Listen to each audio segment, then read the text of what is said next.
Good morning. Today is Thursday, October 16th, 2025, and welcome to today's regular meeting of the California Fair Political Practices Commission. Ms. Vo, will you please take roll? Commissioner Ortiz, Here. Commissioner Wilson, Here. Commissioner Zettel, Here. Chair Silver. Here. Okay, great. Let's start with item number 1, public comment for items not on today's agenda. Do we have any public comment for items not on today's agenda? Looks like we do. Good morning. Good morning. My name is Dean Getz. I was here on your in person on your August commission meeting, and I identified a general issue for which I commend the organization for acknowledging, and that is the nonprofit regulations as it relates to conflicts of interest and lobbying, for which this state agency has jurisdiction, could be improved. It's somewhat of a weakness and a blind spot, and I wanted to highlight that once again, as it was acknowledged, but there is no outward movement in that regard in terms of additional regulation.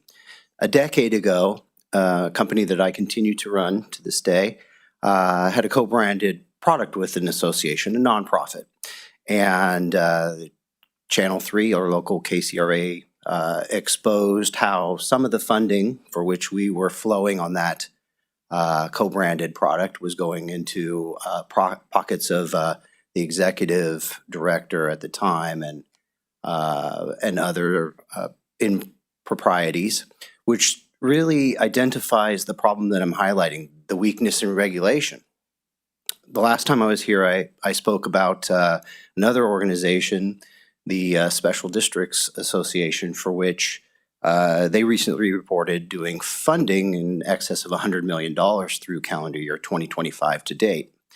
The funding that's being done with their members, those are public agencies, special districts, often the funding doesn't have the transparency as it relates to the fees that are being garnered from those kind of creative funding financings, which can lead to improprieties like conflicts of interest and lobbying, because all these associations have become increasingly entrepreneurial, and lobbying as it relates to that entrepreneurialism.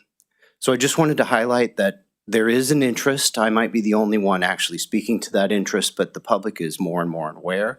And again, commend this agency, because the day-to-day business that we see done month in and month out is fantastic. And I know that you have a full calendar of regular enforcement, but this is an area that would benefit the public greatly if it were addressed. Thank you very much. Well, thank you, Mr. Getz. And if in the future you have any specific proposals related to this topic, it's something that we are going to consider in the future. So we'd recommend that you provide those to our legal division so they can consider it as they develop policy on it. Thank you again for coming today. It's really important that we hear from the public, citizens like you, about the practical implications of these rules and the act. Thank you again. Any other public comment in the room? Okay, any online? No? Okay, let's move on to item number 2. That's going to be approval of our September 2025 meeting minutes. Any comments, concerns from commissioners? No? Motion to approve the committee meetings. Second. Do we have any public comment? Hearing and seeing none. Ms. Vo? Commissioner Ortiz, Yes. Commissioner Wilson, Aye. Commissioner Zettel, Aye. Chair Silver. Aye. Motion passes. Okay, let's move on to our consent calendar, and we'll be welcoming up to the table up here our Chief of Enforcement, Kendall Bonebrake. Good morning. Good morning, Chair, Commissioners. Kendall Bonebrake, I'm the Chief of Enforcement, and today we have one mainline stipulation on our consent calendar. I'm happy to answer any questions you may have. Do any commissioners have questions or comments related to item number 3, which is the sole item on the consent calendar for this month? Okay. Do we have any public comment related to the consent calendar? Commissioner Wilson. Yes, I just have a quick question. Good morning. Good morning. I know it's been outlined previously. But, in terms of the process for this item to be brought before the commission, could you explain how, through the audit process, that this came to our attention? Absolutely. I actually have the attorney here who worked on that, and I would appreciate bringing her up. Sure, okay. Absolutely.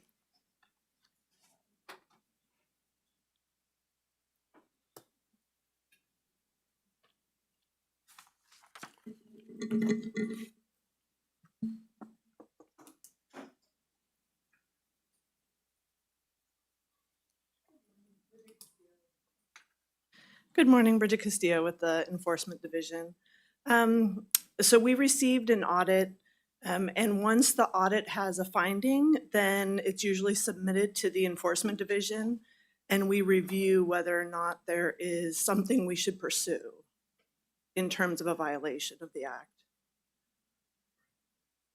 Okay, thank you. I mean, the process has been explained before, but I think it's beneficial to outline how an audit can result in an action coming, before the full commission. So thank you.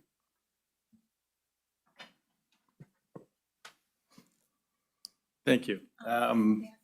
Yeah, Commissioner Zettel? So how many cases does FTB audit? Do they have a drawing to audit or? I feel eyes coming this way. Galena West Executive Director. So yes, FPPC is in charge of the draw every 2 years to do what the audit workload will be at Franchise Tax Board. Unfortunately, they're very understaffed, and so they don't actually get to audit all of those. And so we try to do some discretionary audits and fill in wherever we can. But we probably don't get as many as we should, because if FTB was fully funded, then we would be getting maybe 200 referrals a year. And as it is now, we get maybe a couple dozen. Thank you. For the record, Commissioner Brandt has joined us on the dais. Do we have any other comments from commissioners on the consent calendar? Do we have public comment? Okay, I'm going to move to approve item number 3, consent calendar item. Second. Ms. Vo? Commissioner Brandt, Aye. Commissioner Ortiz, Yes. Commissioner Wilson, Aye. Commissioner Zettel, Aye. Chair Silver. Aye. Motion passes. Let's move on to item number 4, and that's going to be a pre-notice default. So that's in the matter of South Bay SV Community Coalition PAC and Anthony Fan, FPPC number 19/385. Chief Bonebreak, anything of note on this item? Perhaps it'd be helpful to explain why we have pre-notice defaults on the agenda, just background for the public. Absolutely, Chair Silver.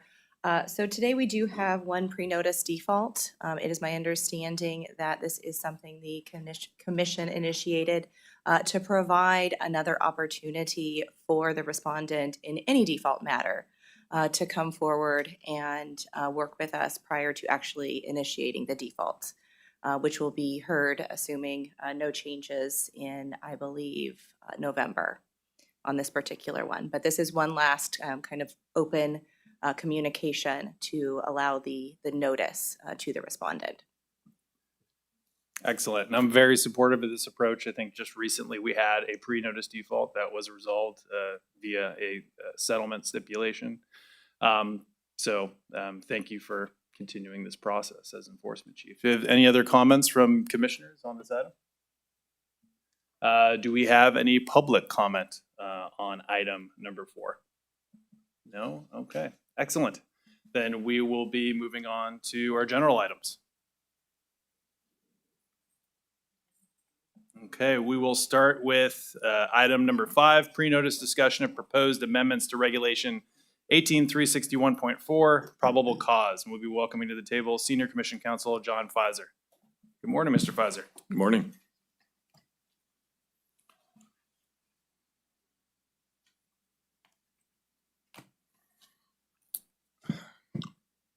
Good morning, Chair and Commissioners. I am here to present and discuss with you staff's proposed amendments to Regulation 18361.4 pertaining to probable cause proceedings. These amendments were prompted by the Commission's request that staff provide recommendations to limit delay in the completion of probable cause proceedings. Staff from both the legal and enforcement divisions believe that these changes to the probable cause process will accomplish this goal. First, I will briefly summarize the probable cause process, as well as the administrative process that follows probable cause. This will provide full context of the purpose and scope of the probable cause process. When a person is accused of violating the Political Reform Act, before the matter is formally adjudicated under the Administrative Procedure Act, it first must be determined that there is probable cause that a violation has occurred. Specifically, probable cause is found when the Enforcement Division's summary of evidence is sufficient to lead a person of ordinary and caution and prudence to believe or entertain a strong suspicion that a violation of the Political Reform Act has occurred. After the Commission determines that there is probable cause for believing the act has been violated, it may hold an administrative hearing to determine if a violation has occurred. In contrast to the preliminary probable cause process under Regulation 18361.4, the Administrative Procedure Act provides a comprehensive adjudicatory process to ensure the due process rights of a respondent are upheld. In an administrative proceeding, a respondent has the opportunity to conduct formal discovery, address evidentiary disputes, participate in a full evidentiary hearing before a neutral fact finder, challenge the decision before the Commission, and seek judicial review in Superior Court. Today, we recommend regulatory amendments that would streamline the probable cause process in three general ways. First, the amendments would remove existing provisions that provide for records production or discovery and would align the current process with other similar probable cause processes. Second, the amendments would provide a firm deadline to conduct a probable cause hearing. Finally, the amendments would eliminate provisions regarding witnesses, hearing participants, and submission of supplemental evidence after a probable cause hearing. Now I will summarize these recommended changes more specifically. Regarding the recommendation to remove records production or discovery, as I stated earlier, the probable cause conference is only a preliminary determination. It does not form the basis of a violation of the Political Reform Act. The purpose of the probable cause proceeding is to test the sufficiency of the evidence supporting the Enforcement Division's allegations that the act has been violated. The ultimate determination of a violation is made after probable cause is found under the APA's adjudication process. The hearing officer at a probable cause conference does not decide whether a respondent actually violated the act. A probable cause conference is not a trial. Instead, it is a process to determine whether the Enforcement Division's summary of evidence is sufficient to constitute probable cause that a respondent violated the act. Because the hearing officer does not conduct a trial, find facts, or decide whether a violation of the act occurred, records produced, in addition to the Enforcement Division's summary of evidence, is unnecessary to determine probable cause. Now, more specifically, regarding the recommended amendments that would provide a firm deadline to conduct a probable cause hearing, the Commission has recently expressed concern that there is no limit to the extensions of time to schedule a probable cause conference that any party may request from the hearing officer. The existing extension process can lead to significant delays in enforcement cases because the administrative adjudication process cannot begin until after a finding of probable cause, which ultimately delays the resolution of a case.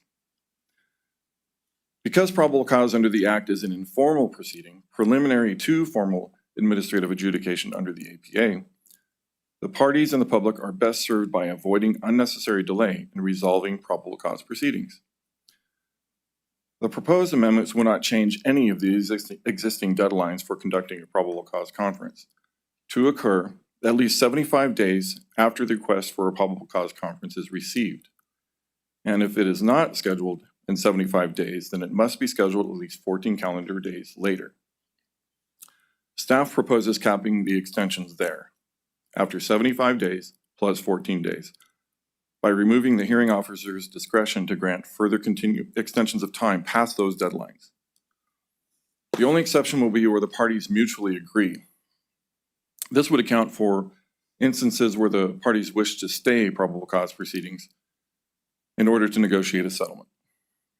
Now, more specifically regarding the proposed amendments that would eliminate witnesses, hearing participants, and supplemental evidence after a probable cause hearing, these processes tend to mislead respondents about the nature and scope of probable cause proceedings and confuse probable cause with a formal proceeding. Submission of additional evidence after hearing is redundant with the hearing process and unnecessary, since a probable cause determination is based on the Enforcement Division's summary of evidence.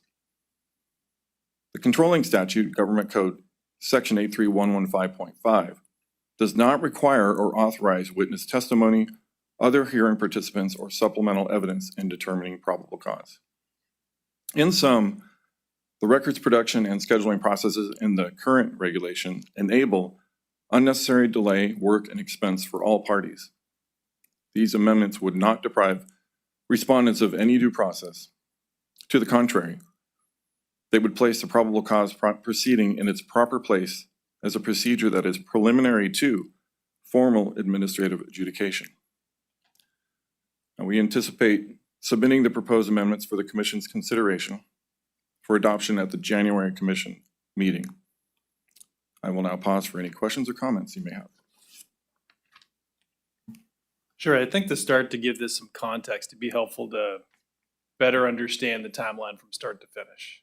So it sounds, to my understanding, so a probable cause report is served upon a respondent, right? And then they have 21 days to request a hearing, correct? Correct. And then at that point, 75 days to schedule the hearing, to have the hearing occur. Correct. And then if it's not scheduled within those 75 days, and there's another 14-day period essentially where that hearing must occur. Correct. So potentially there's up to almost 4 months after a report is served upon a respondent to have this scheduled. Is that right? That would be right if there weren't any other discretionary provisions for the hearing officer to continue it again based on good cause. And that's what the current regulation states. What we're proposing is ending it there. Yeah, that's already a long time, I grant you, but it's even longer than that in practice because Right. there'd be any grounds for good cause could be asserted and there's no way to adjudicate whether or not that's good faith. And there's no requirement that a declaration be, submitted and there's nothing formal in requesting, extension based on good cause. It'd just be sort of this informal notion that, can we move this because I haven't, they might give a reason, but there's no formal way to make that determination, whether or not good cause is actually being submitted. Okay, and then in addition to the conference, the hearing, respondent has the opportunity to provide a response for the hearing officer to consider in Correct. making this decision, correct? Correct. Okay, and while legal division's proposing eliminating the provision related to document production, the enforcement staff would still have to provide a summary of the relevant law and a summary of the evidence, including any exculpatory evidence. Is that Correct. right? That's correct. Okay. Okay, that's very helpful. Thank you. Do any commissioners have any questions or comments? Commissioner Brandt? So I want to understand the practice on a couple of things. One is discovery, if they're asking for a hearing on probable cause, are they or is anybody doing discovery before that? I mean, during this 75 days? In practice? Under the existing regulation, they can request they being the respondents can request any, how is it stated in the current regulation? It's not discovery per se, that's sort of a misnomer. We don't even state discovery in the regulation. I'm just using it as sort of a shorthand way to refer to it, but it's document production. Right. It's not like the Civil Discovery Act or I something. understand. It's not Just trying that to- formal. But they can obtain records in the possession of the Enforcement Division obtained for purposes of that investigation that are not really readily available, public records or otherwise in the possession of the requesting respondent. So And- whatever those documents would be.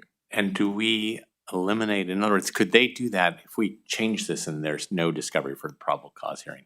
Can they continue to proceed and start doing discovery and, document production, those kinds of things, request documents from the FPPC? They, in what way? I mean, they could, but we just wouldn't have a structured way to do it until the formal administrative process. What we're suggesting is eliminating from the probable cause process. This provision. Okay, so my thought is just want to make sure that they can continue. In other words, it's not being used as a, let's just hold everything for 75 days because I don't want to deal with this or whatever that may be. But they can proceed. I mean, it kind of up to them. They can proceed to start getting the documents and finding out what the case is beforehand. But that can happen, I assume, even with this change. Yeah, I suppose anybody can request that the commission provide it. Yeah. That could still happen informally, sure. And it's, to my Well, maybe understanding, that would happen. sorry to interrupt, Council. Maybe it'd be helpful to walk through the discovery process under the APA that follows a probable cause hearing. Yeah, I think it's- that's one thing that you're pointing to, correct? That Yes. there's there's robust process It is. when you go through the APA rules when you're filing an accusation and going to administrative hearing. Right, it's full formal discovery, it's not the same as the Civil Discovery Act, but it's, cross-examination, motions to compel, full evidentiary hearings, So I It's- agree with this process to try and speed things up and not get bogged down. I just want to make sure that if there is a way for them to go on dual track, but once they're waiting for a probable cause hearing, they're still collecting what the commission has and those kinds of things. And that's why I'm just thinking, so I think I probably lean toward that's fine, because my guess is there are ways that they can get things from FPPC about what the FPPC's case against them is. Do I have that right? That's my understanding. I mean, there's certain interests that the Enforcement Division might have to disclose that information regardless of whether there's a rule in the probable cause regulation. And my understanding is that has happened and that probably would continue to happen. It could be just an informal process. Okay. Then I'm gonna be fine with this. Commissioner Zittel? And thank you for clarifying that the respondents will still have a right before the hearing or at the, as they attend the hearing to know all the facts of what is being charged against them. Yes, correct. Correct. They have to have a summary of evidence, and that's under the statute. Thank you Correct. very much. And just to clarify, when they go to probable cause, they will be notified of the violations that are being pursued by the Enforcement Division, That's correct? correct. Okay. Commissioner Wilson? Thank you, Chair. Just for clarification, it's my understanding that this process will continue to be a fair and open process, and that's one of the themes of the information that was disseminated to the public and the regulated community in terms of ensuring fairness and due process for persons subject to enforcement proceedings. Has there been any opposition or concern expressed by the regulated community on this item at all? Not that I have heard to date, but we are submitting this for adoption in a couple months, I believe. So, but not to this date, no. Okay, thank you. It's worth noting at this juncture, I flagged this issue for several, organizations, members of the regulated community. In particular, just to disclose ex parte communications, I flagged it for Casey Jenkins, who's a attorney with Bell McAndrews Hiltech, and who's also the current chair of the Regulations Committee for the California Political Attorneys Association. Also discussed this with Gary Winnick, who is an attorney with Kaufman Legal Group. And both have indicated that they plan to provide feedback in anticipation of adoption in January, assuming that's the route that the commission opts to go through. And I think that's obviously what we want as a commission. We want feedback from the regulated community as to how they believe this change is going to impact them and their clients. Any other comments from commissioners? One last question from me. What sort of burden does the discovery requirement place on staff?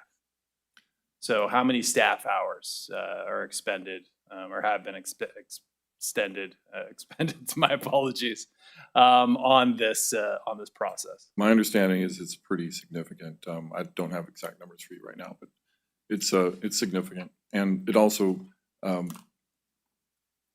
we probably don't have stats on this, but it would also increase the attorney time and billing for the respondents as well. Yeah, it looks to me, General Counsel Bainbridge. Yeah, I was just gonna point to our memo on page 4. We have some statistics we got from the Enforcement Division about the amount of time they spent on discovery requests.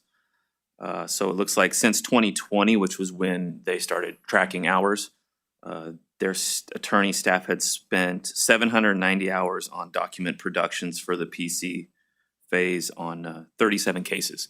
So it's not a lot of cases when you look at the total number, 206 cases, 37 of which had these document production requests, but 790 hours were spent on those 37 cases to put all the documents together, to do redactions. The whole process obviously takes quite a bit of time for their attorneys. Okay, great, thank you. Any other comments or questions from commissioners? Any public comment on this item? No? Okay. Then why don't we move on to item number 6? Thank you, Mr. Pfizer. Thank you.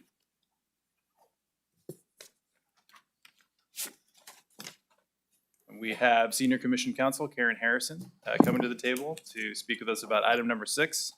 And I'll read it again this time to save you a little bit of time.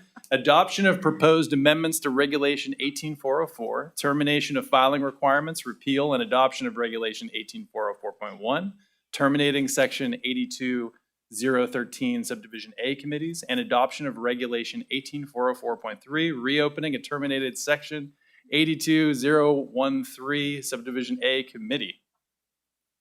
Good morning, Ms. Harrison.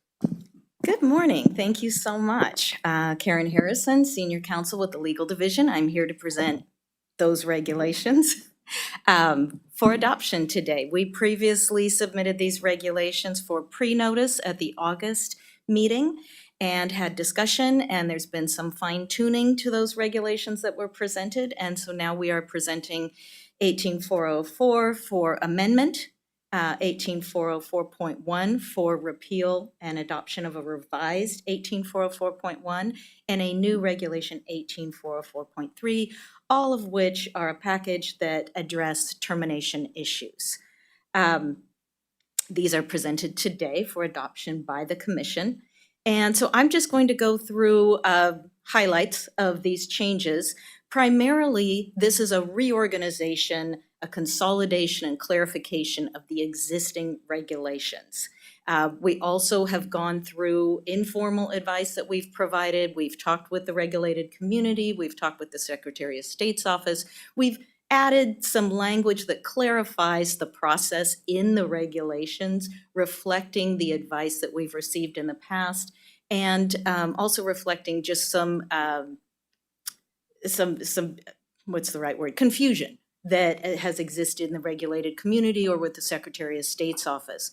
What's driving these changes is that the Secretary of State's office is implementing soon the CARS system, and that system is going to require some changes, primarily no more references to forms and no more references to statements. And the existing regulations, 18404 and 18404.1, they're unusual regulations in that I would call them form dependent. They refer to a process for termination by talking about how you fill out particular forms. Our regulation language doesn't typically do that. It's more general and flexible. And so those references have been taken out to comply with the new CARS system. And in its place, we have references to the statute. So for example, instead of saying you will file a Form 410 Statement of Organization amendment, we refer to the statute that says this is how you file a statement of organization amendment. So when they're making a termination filing with the Secretary of State's office,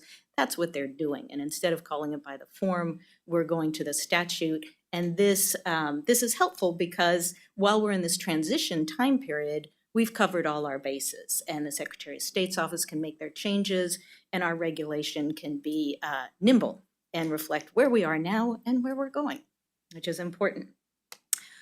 These regulations also reflect a change in law.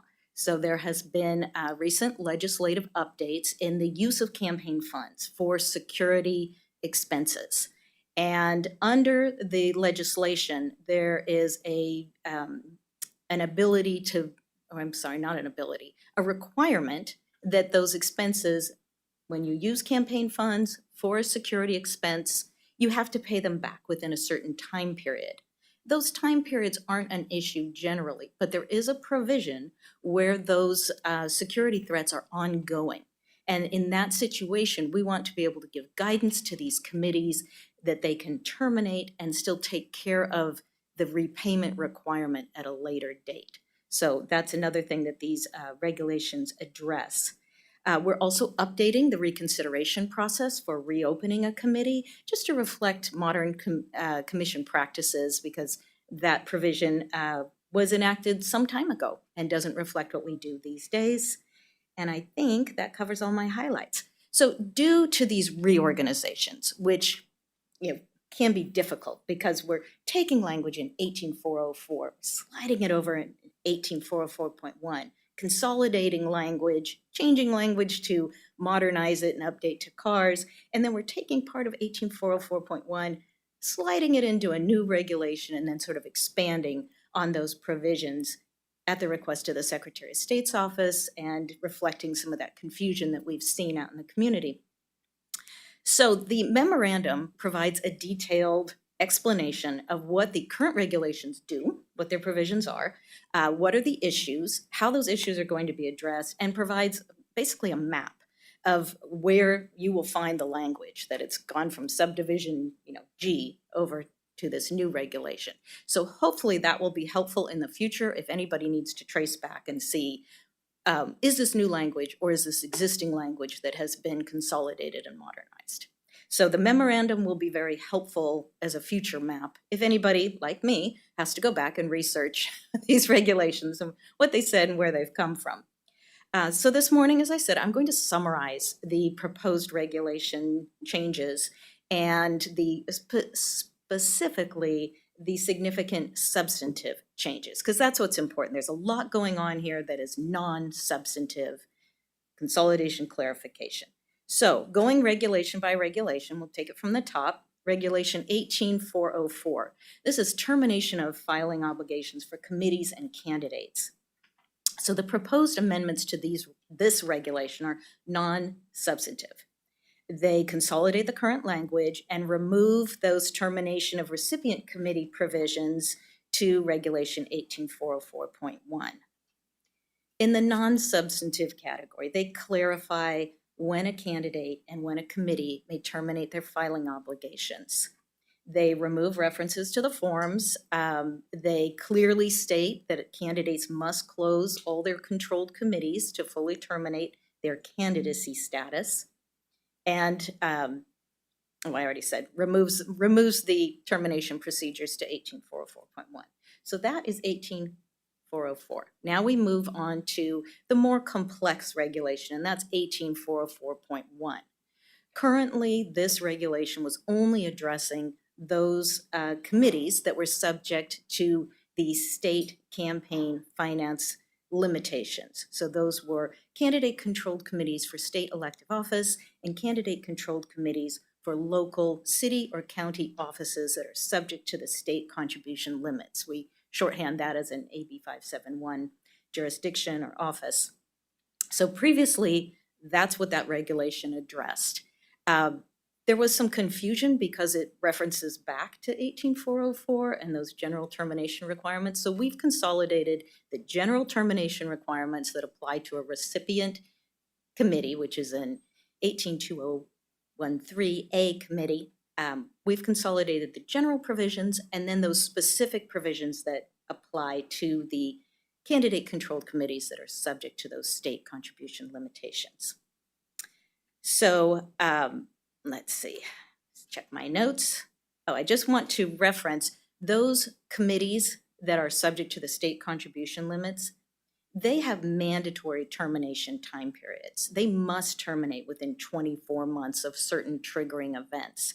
Generally, other recipient committees, they may voluntarily terminate. They have to meet certain conditions, like they're not taking contributions, they're not making expenditures, they've wrapped everything up, and then they can elect to terminate with the Secretary of State's office.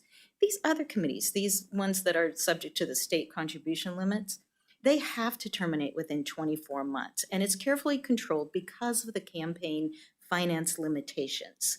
And it's so that all of those information, the contributions, the expenditures, the reporting gets wrapped up in a nice little bow, terminated, their campaign bank account is closed. And so those committees are subject to more careful termination procedures.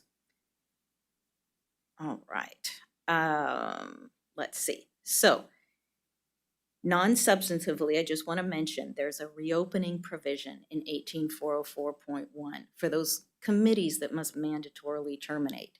The commission found that they needed to have a reopening procedure for where they terminated, but there were still things that came up that had to be addressed. Those reopening provisions are being moved over into 18404.3. So that's a non-substantive change, but it's a chunk of that regulation that's just being taken out. So now we're going to talk about the substantive changes. So addressing the security return issue, substantively, committees are going to have to address that prior to termination unless there's an ongoing threat. That way they can close their committee and that security issue is taken care of. There is a procedure in current 18404.1 for a committee to accept a refund after it's terminated without having to reopen.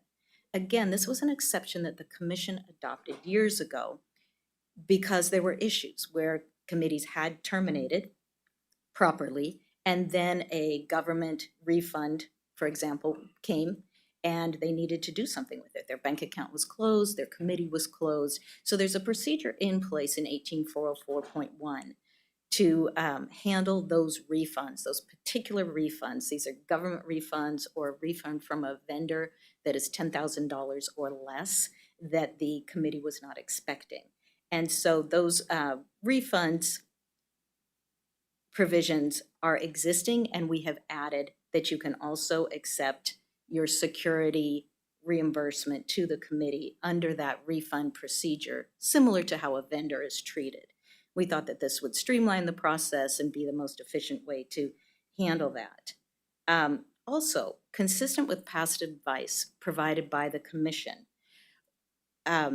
currently the refund procedure allows you to accept a refund without reopening your committee, without reopening your bank account. You can transfer it to another committee, one of your committees, another candidate-controlled committee.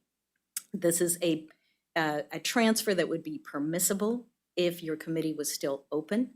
So under those procedures, the current regulation allows you to make that transfer.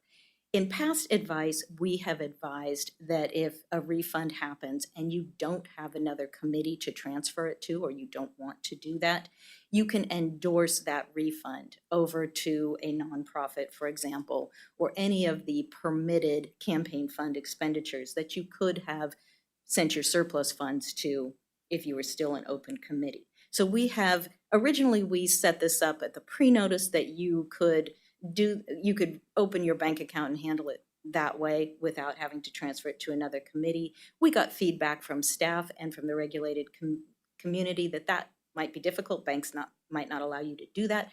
So we looked at our advice letters in the past, and that's how we've handled it. So that provision is a substantive addition and a change from what we previously presented. So now talking about 18404.3, the reopening procedures. Currently, the reopening procedures are found in 18404.1, and they only address the committees that mandatorily terminated. The problem with that is because those were the only provisions that were out there in writing, any committee that wanted to reopen wasn't sure what to do, and they saw these procedures and they said, oh, we have to go to the commission and request to reopen, and that must be what we do. So we were getting requests from committees that these reopening procedures did not apply to. The Secretary of State's office was getting requests, and they weren't sure quite what the process should be. So the Secretary of State's office asked us to clarify. The executive director also asked us to clarify this. So Regulation 18404.3 clarifies that committees that do not fall into that special category, those are the candidate-controlled committees subject to the state campaign finance law restrictions.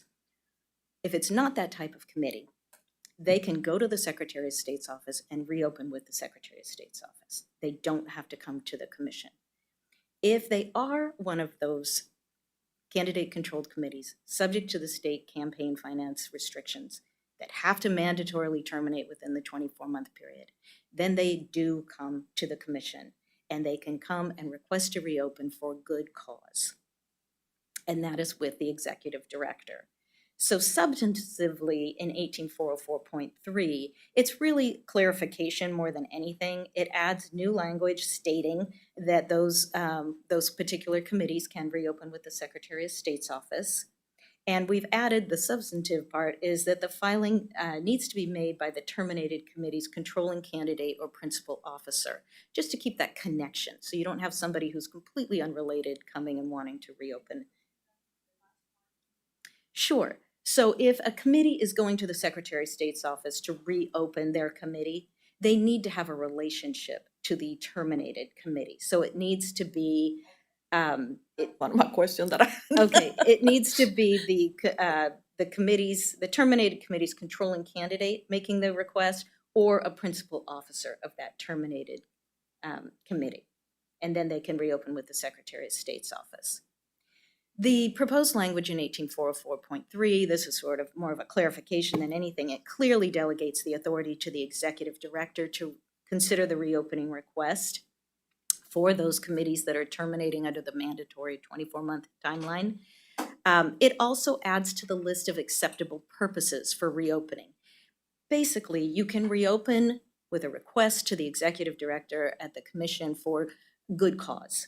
But we've delineated what is an acceptable reason, and this is helpful for the regulated community, it's helpful for the executive director, and so we are adding 2 items to that. And the important one is the acceptance of a return or reimbursement for a security item that cannot be handled in that sort of easier process without reopening. These are for returns that are going to be over the $10,000 limit, and we've had recent legislation that has lifted the cap from $10,000 for a set time period. And so this provision will allow for a process if the security return is going to be delayed because there's an ongoing threat and it exceeds that $10,000 amount. Again, this is consistent with how we've treated vendor situations where we've got a refund from a vendor. This is something the committee knows about, so it's an unusual situation. It's not a surprise that they have to do this, but this way they can plan for it and there's a process in place. Lastly, the proposed language adds the requirement that the reopening requests and responses be posted on the commission's website and allows for the full commission to hear the matter at the chair's discretion. This is in keeping with current commission practice. Previously in the regulation, there was an expedited practice which reflected another expedited practice at that time that was seen as necessary. The original expedited process that was for extension requests was dropped because it wasn't new anymore, and so there wasn't a need for this expedited process. And so this is just a little cleanup, updating the regulation to be in keeping with the transparency and practices that we have today. We have received feedback from the Secretary of State and from the California Political Attorneys Association, as well as internal feedback, which led to the minor clarifications that I've talked about. One little clarification was we had taken out language that specifically stated that a terminated committee must return any contribution it receives after it's terminated. We thought that was self-explanatory, and took that language out to be more concise, but the regulated community said, no, keep that language in. Be very clear that if a contribution comes into a terminated committee, they must return it. So we were happy to put that language back in and appreciated that feedback and heads up. And again, that other change of allowing endorsements to eligible payees. These would be the endorsement procedure where you're not fully reopening, but you're accepting a refund and you don't have a committee to transfer to. You must make that endorsement to an eligible recipient that could have received those funds if the committee had still been open. And so that's set forth in statute, what those acceptable purposes are. The memorandum points out that staff has looked at the education materials that we have available currently, fact sheets, manuals, and we will be updating these upon approval and educating the community as to what changes are occurring and how to handle these, as well as addressing the security updates and the CARS transition. So this will be a part of that package on approval. So, in conclusion, these regulatory changes ensure consistency with CARS. They improve the clarity for the regulated community as to how to go through these processes, and it reflects current commission practices. So we respectfully submit these regulations for your approval, and I'd like to know if you have any questions, and we could do general questions or we could go specific reg by reg. So we'll see how that works. Commissioner Ortiz, before you pose your question, I just want to thank Senior Commission Counsel Harrison for her work on this. This is extraordinary. Thank you so much for this. I know this might come off as a dry topic, but it's an incredibly important topic, right? It shows that we're focused on data-driven transparency over form transparency, which is important for lots of different reasons, including efficiency, right?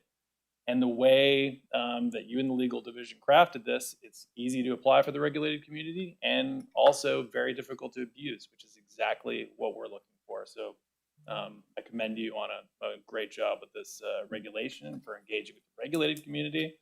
I believe, I might be incorrect, but I believe we started this process before, back in May, so before some of the commissioners on the commission had joined. So this was a long process, but it was well worth the wait, given all the feedback we got from stakeholders, SOS, CPAA. So thank you for all your effort on this and for the legal division's effort. Commissioner Ortiz. Thank you, Chair. I joined you in thanking Senior Counsel Harrison for this amazing work. I mean, it's really good, but it is complicated with moving pieces. So I am concerned about the candidate who has a friend or relative as a treasurer, not a professional attorney, whatever.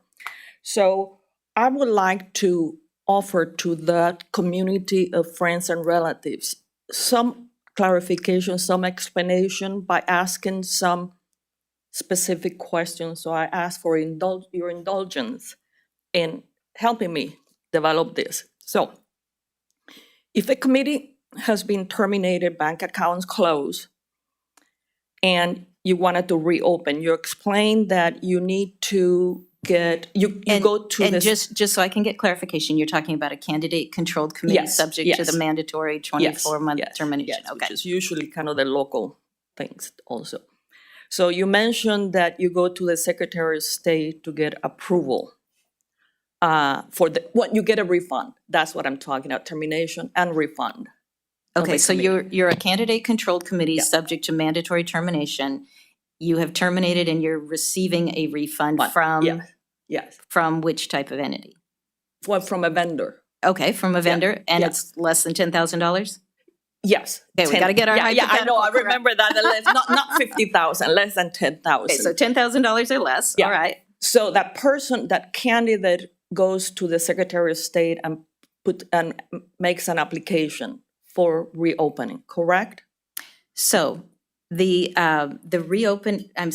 accepting a refund without reopening procedure. So if you're a committee and you've terminated and you've received a refund from a vendor, let's say it's $5,000, and you weren't expecting that refund and that's a requirement, you have to not have been expecting it, then you can accept that refund without reopening. So you don't have to go to the Secretary of State's office, you don't have to come to the commission. You can accept that refund. And then the question is, what do you do with the refund? So you can transfer that refund to a permissible committee, a committee that you could have transferred those funds to had you still been open, or you can endorse it to an acceptable recipient that you could have sent your funds to had your committee still been open. Okay, yeah, that's what you said, thank you. But I just want those friends and relatives to understand more in detail. And if So- they have any questions, they absolutely can call into informal advice, or they can email in with those questions. But this will be clarified in the manuals, so they can look this up in the manual. The termination procedures and the accepting a refund without reopening, they're currently set forth in the manuals. So this is consistent with what is already in the regulation. The only change is that we are stating in the regulation that you can endorse over your refund, whereas previously that was just in advice letters. So this is just a nice, neat package. So it's really not a change. And if they walk through the regulation, it should be much clearer than what we've had in the past. Yeah, I wonder how many of those friends and relatives walk through the regulations, treasures. Often what they do is they go to the fact sheets and they go to the manual, and if that doesn't answer their question, and they're not, they're Yeah. not lawyers and reading regulations, then they contact our education team and our informal advice team, and they can get ready answers to their questions. Typically within 24 hours, they have an answer to their questions. So they're not alone in figuring this out. So the other one that you're proposing is that you can transfer that refund to another committee. What kind of committee? Is it that the candidate is running for another office and open a new account, or what? Yes, so it has to be a committee that would have been eligible to receive those funds had this committee not terminated. So before you terminate a committee, you have the ability under statute to transfer your funds to other eligible committees. So let's say another candidate-controlled committee for another elective office, for a future elective office. So you can transfer those funds. And what this is saying is that without reopening, you can still make that transfer. This was something the commission decided to do as an exception because these issues were coming up, and the commission had to figure out what is a common sense way to handle these situations. And that was seen as a common sense way to address those situations, but it's very limited. You can accept a refund without reopening only if it's from a government entity or from a vendor, less 10,000 or less, and you weren't expecting it. Or now, under this proposal, it's a security item that needs to be reimbursed. Okay, and am I correct? And there's an ongoing- To say, to have read that reopen committee has to be closed in 30 days? Did I read that correctly? When you go through the process of requesting to reopen with the commission through the executive director, it is limited. So again, remember, you're going through this process with the commission only if you're one of those committees that's subject to the state contribution limits.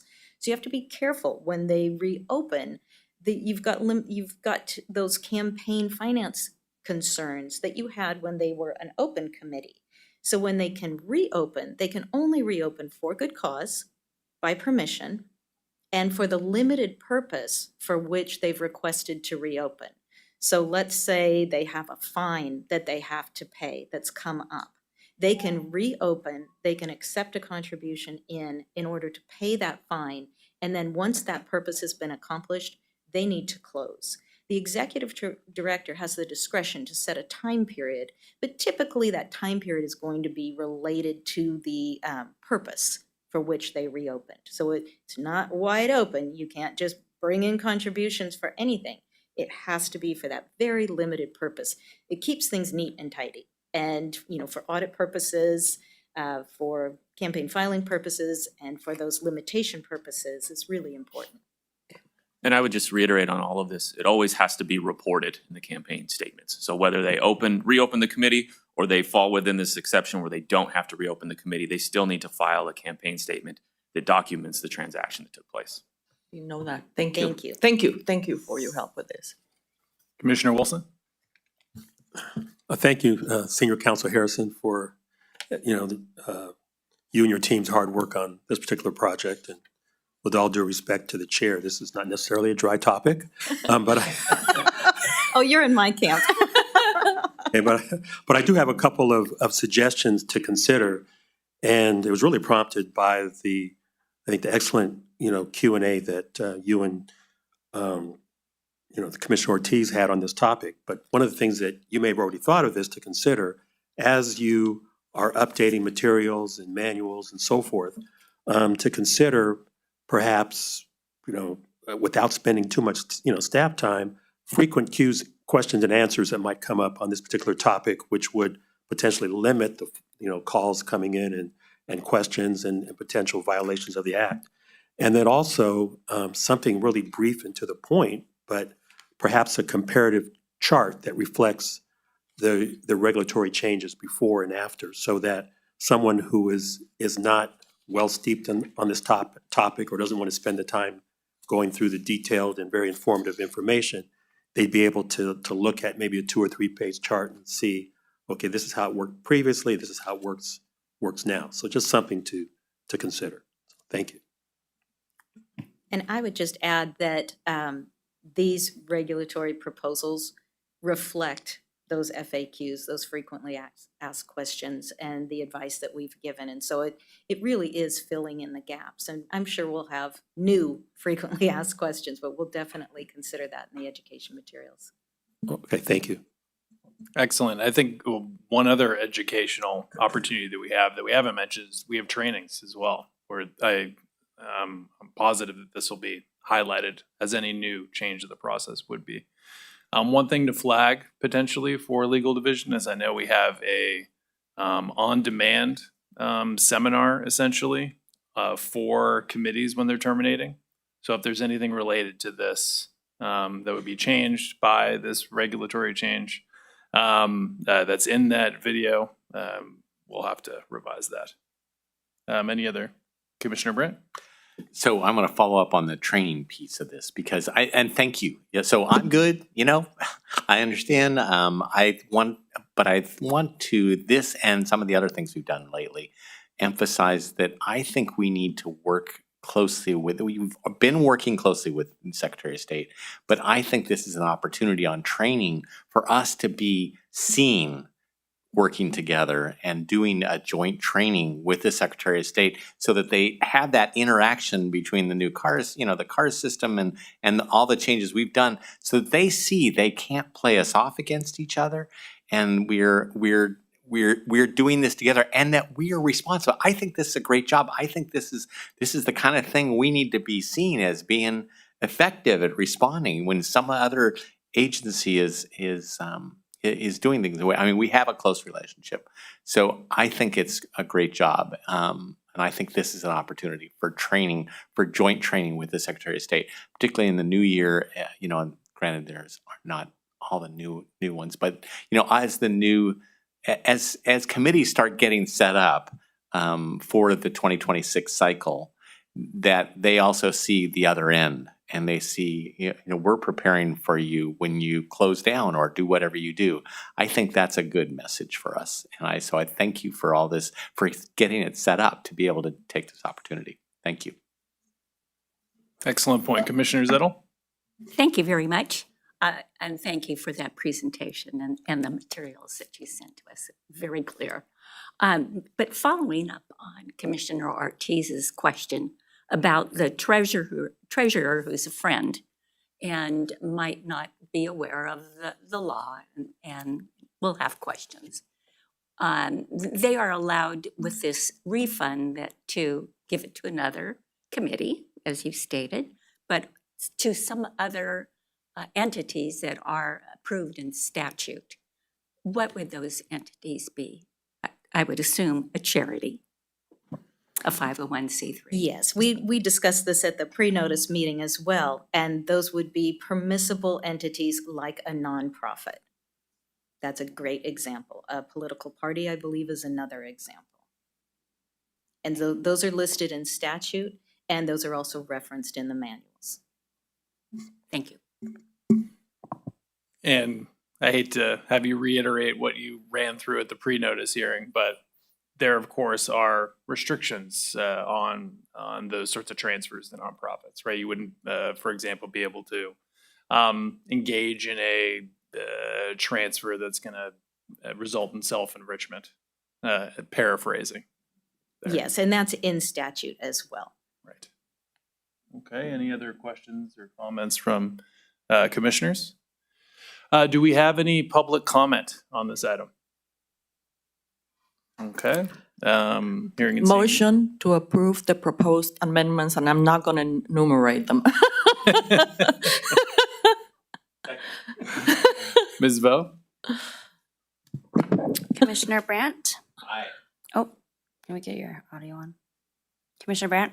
Aye. Commissioner Ortiz? Yes. Commissioner Wilson? Aye. Commissioner Zettel? Aye. Chair Silver? Aye. Motion passes. Thank you, Ms. Harrison. Okay, we're going to move on to item number 7. It's going to be the FPPC Streamline Program, how it works. This is going to be the second part of our series on this topic. We're going to be welcoming to the table Senior Commission Counsel Teresa Gilbertson and Commission Counsel Jonathan Rivera. Good morning. Good morning, we're back. I'll just wait for the PowerPoint to come up. We did want to say that we hope the sequel is as good as the first one.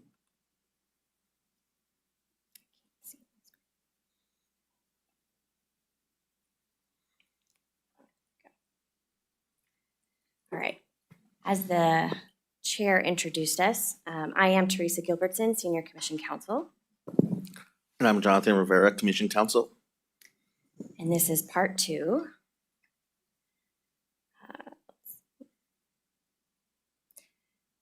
So today's presentation is going to focus on your streamline eligibility by violation type. So we discussed some of the broader eligibility considerations, the history of streamline, and today we're going to drill down into some of the individual violations. So the regulation is organized by violation type. So each section will include the eligibility criteria for that specific type of violation. And then these eligibility factors determine whether that violation specifically is eligible for a warning letter, the PrEP program, or a Tier 1 penalty, or a Tier 2 penalty, or whether that violation, and therefore that case, would have to be settled with a mainline stipulation. The eligibility for streamline generally considers things like the public harm from the violation and the experience or sophistication of the respondents. However, as always, if there was any intent to conceal or obstruct, if there was deliberate conduct, it's not going to be in streamline. I will say, feel free to interrupt us if you have questions. We're happy to pause. So today's violation will focus on several campaign-related violations. So everything we're going to touch on today is on the screen. We are going to hit one element from the ethics section of the regulation. For each violation, we'll briefly discuss the violation itself, what the act requires, and then the violation-specific eligibility factors, and we'll include at least one hypothetical for each. One thing I'll note here is that we are presenting these as in isolation, one hypothetical at a time, focusing on one type of violation. But for a lot of our cases, we see cases with multiple violations, and it's usually because the individual or individuals don't have experience or a strong understanding of the Act's reporting requirements. And sorry to interrupt, but we generally distinguish between the campaign type violations for streamline, the ethics type violations for streamline, because there's two different regulations right now that lay out the criteria. Sorry to jump ahead. No, it's You okay. mentioned the ethics violations. So I thought I'd We jump are ahead. doing it a little out of order. So we are doing, just to split it up between this month and next month, where it will be the Thrilling Trilogy The exciting. the conclusion. Conclusion. Yeah. So today we are focusing mostly on 18360.1, which is our campaign focused violations, but we did pull one from 18360.2, and that is the late behested payments reporting, which will be the very last one that we talk about today. So if there are campaign questions that you have that you're like, that's not in here, it'll be next month. So the first we're going to talk about today is one of our most common violations that you see resolved through Streamline, and that is the late filing of campaign statements and reports. So committees are required to timely file campaign statements and reports to fully disclose their activity. We like transparency. These can include statements that are regularly filed as long as the committee is open, such as the semi-annual campaign statement. Elections will lead to additional reporting requirements. You'll see these referred to as pre-election campaign statements, although I've been informed now they'll be called pre-election reports in CARS. Additionally, additional reports are required to disclose activities such as late independent expenditures and late contributions. So all the due dates for these are prescribed in law, and when those due dates are missed, we will review to see whether that violation is eligible for Streamline. So in Streamline, we consider the facts of each case. We're going to look at whether the statement was filed prior to the election, whether the activity was reported timely on another statement or report, so there was some element of disclosure, whether the late statement was unrelated to an election, and we always look at the amount of activity reported on that statement or report. So the regulations will outline how much activity you can have late and still be eligible for Streamline. So late reports that should have disclosed more than $100,000 in activity for the reporting period would be just excluded.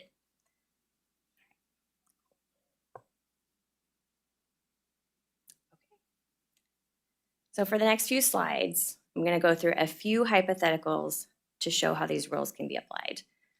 For this particular violation type, we'll show 3 different scenarios. We're not going to go through that many for each one, but for this to start. So our hypothetical here is a first-time candidate runs for the Sacramento City Council in the general election. They were unsuccessful. The candidate failed to timely file the semi-annual campaign statement that was due after the election, but it was filed 3 days late. The statement only disclosed $1,500 in activity. This particular candidate for their entire election spent $8,000. The committee has terminated, and there's no prior enforcement history. So the appropriate resolution will be a warning letter. So the regulation itself sets out a series of factors that we consider when issuing a warning letter. In this case, I've basically created a hypo that has almost all of the factors. So you've got, this was an unsuccessful candidate. It's a pretty small committee, spent less than $10,000. The committee has terminated, they no longer have a filing obligation. This committee is considered a city and county jurisdiction, so the threshold, a threshold for a warning letter is $5,000. They only spent $1,500 in this hypothetical. So they meet that, this is a really strong case for a warning letter. And finally, this candidate has no prior history that would preclude this filer from receiving a warning letter. Commissioner Ortiz? Thank you. You say $8,000, that's what that candidate. Is there a grading thing if it was 10,000 or 20,000?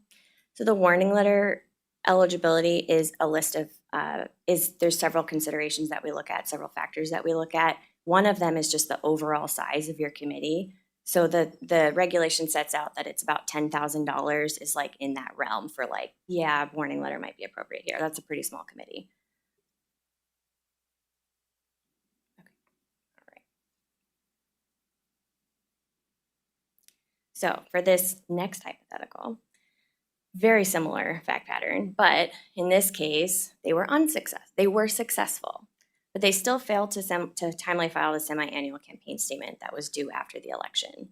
It was 3 days late, but at this time it disclosed $8,000 of activity, and the total activity for that campaign was $14,000.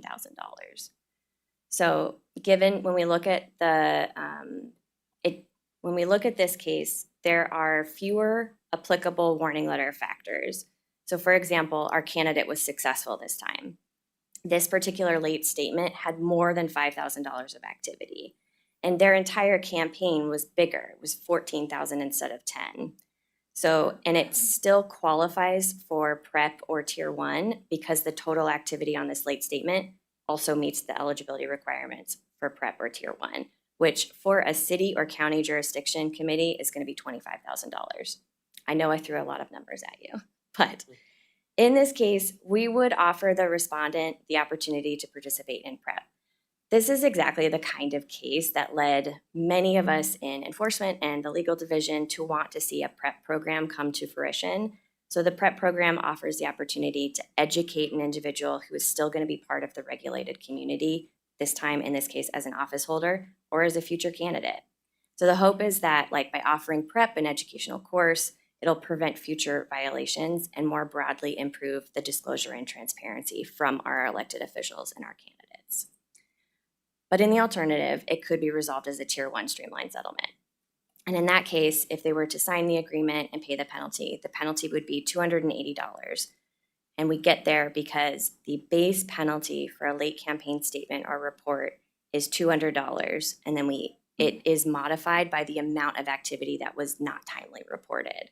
So in this case, there was $8,000 of activity. So we'll tack on 1% of that activity to the penalty. So it will scale with the committee size. One quick question on the previous hypo. Yeah. So you noted that the resolution would be a warning letter. Under those circumstances, could the respondent also pursue PrEP? At this time, we do not refer them to PrEP. I believe it's just going to be that you would have to otherwise pay a penalty. And I think that's just a resource management, but. Sure. I would add, if someone requests PrEP, we're not going to say no. So Okay. if someone's trying to educate themselves, then yes, we would love for them to participate in the PrEP program. Excellent. Thank you, Executive Director West. Commissioner Ortiz? How long does prep last? I mean, how much time does taking the prep choice take?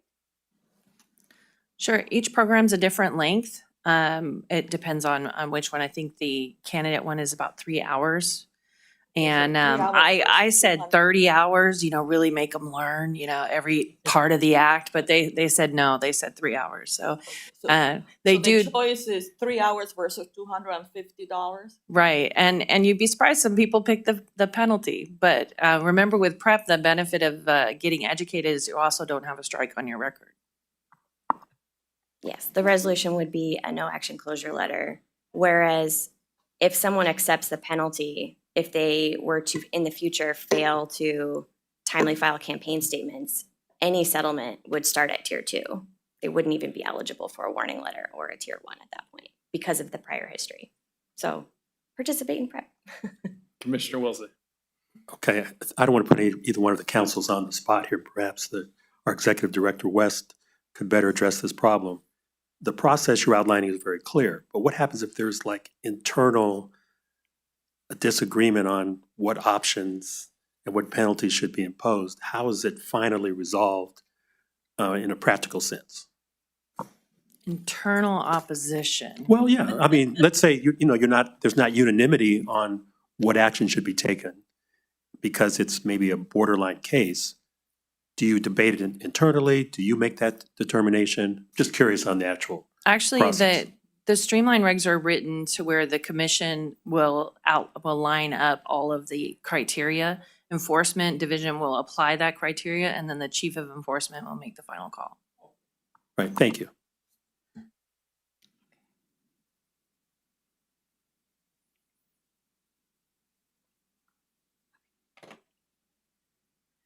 Okay, our last hypothetical for this particular violation type.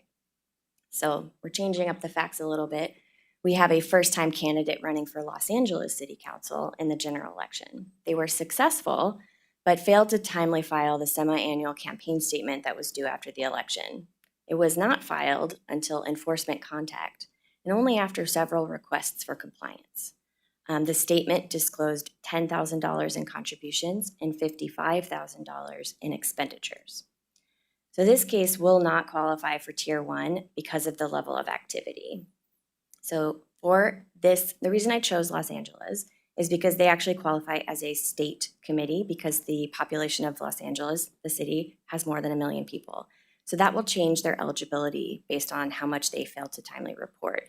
In this case, the threshold is $50,000 for this type of committee. So they've exceeded it with the $55,000. So they don't qualify for Tier 1, but they are still eligible for Tier 1 because it's less than $100,000. In this hypothetical, we have evidence of more public harm, the level of activity that was not timely reported, and the lateness of the actual reporting. And it took several requests before the statement was filed. Therefore, the penalty is going to be higher and honestly more comparable to what someone would receive in a mainline stipulation. The penalty here would be $2,000, which is just below the mid-range of our total possible penalty of $5,000. And the breakdown for this is an $800 base penalty for Tier 2 activity. We add in 2% of the activity that was not timely reported. This reflects that there was increased public harm. We're in Tier 2. It's going to cost you more. And in addition, staff can increase the base penalty in consideration of a few factors, one of which includes the level of diligence the respondent showed in coming into compliance. So as you can see, the penalty scales with the activity, the public harm, and the streamlined stipulation itself will capture all of the relevant information about this case. By keeping this case in streamline, we can expedite the resolution of these simpler cases while still ensuring that the penalty is appropriate, addresses the public harm, and that disclosure is made. Any questions? Okay. So this next slide is just an example of how our prior hypothetical would appear on a streamlined document. So it's not shown here, but the first page of the stipulation will include the specific statute that's been violated. In this case, it would be 84-200. This is actually the third page of the stipulation, and it's the description of the violations. So we include a column to show the tier for each count. In this case, it's marked as Tier 2. That we include what statement was not filed, so it's the semi-annual. We include the reporting period, when it was due, when it was actually filed, and we describe the activity that was reported on that statement. And then we include the penalty. And the document will also say that it's a local candidate committee. So this is most of what you would find in a mainline, and the penalty is pretty on par, but it's an abbreviated and standard format that allows us to work through these cases just that bit faster. Of course, Commissioner Ortiz? Thank you. Why did you point out that the filer was a local candidate? I think it's information that we try to provide. It's not always apparent from the name of the respondent. So I think it's pretty clear when it's so-and-so candidate for city council. It's pretty clear what that is, but there's some like general purpose committees that it might be helpful to know that it's a local general purpose committee. But the rules apply whether it's local or whatever. Thank you. Yes, it's just another bit of information we include on the STIP. And you mentioned there was a distinction between state committees and local committees. Is that something we would note on the stipulation? I think other than noting that it is like in here on that last line that it says the filer's a local, actually now that you say that, no, we don't. We don't distinguish on the STIP. It is just in regulation, the types of committees, and then we internally will look at the population for that particular jurisdiction and assess whether it's the smaller or the larger type. But I don't believe it's reflected on the STIP itself. So it doesn't capture everything, but it is abbreviated. Okay.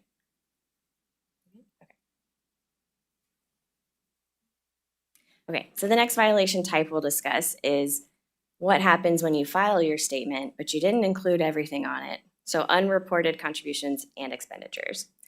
The Act prescribes what information has to be disclosed by committees. So for example, the Act requires committees to itemize all contributions and expenditures of $100 or more. In addition to just disclosing the dollar amount and who gave the money or where the money went to, they also have to disclose additional things. So like for contributors, they have to include their employer and or occupation. And the committees also have to disclose sub-vendor payments, and they have to disclose activity that took place on a credit card.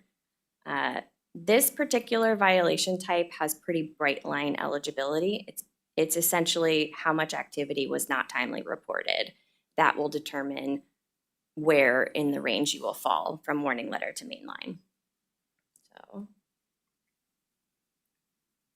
for our hypothetical for this one, We have a candidate for Sacramento City Council. They timely filed a pre-election statement, but this statement failed to include the required information about contributors. Specifically, contributors, the amount of which totaled $8,000, didn't have disclosure regarding the contributor's employer and/or occupation.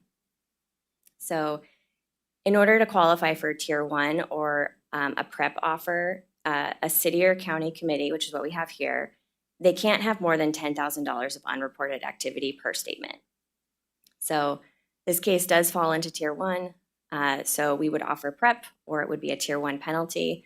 And in this case, it would be $180. The base penalty for this violation type for Tier 1 is $100, and it's 1% of the total unreported activity. And in all of the examples, my prior hypotheticals, they all filed eventually. It's similar here. They're going to have to file an amendment to disclose the missing information. Okay.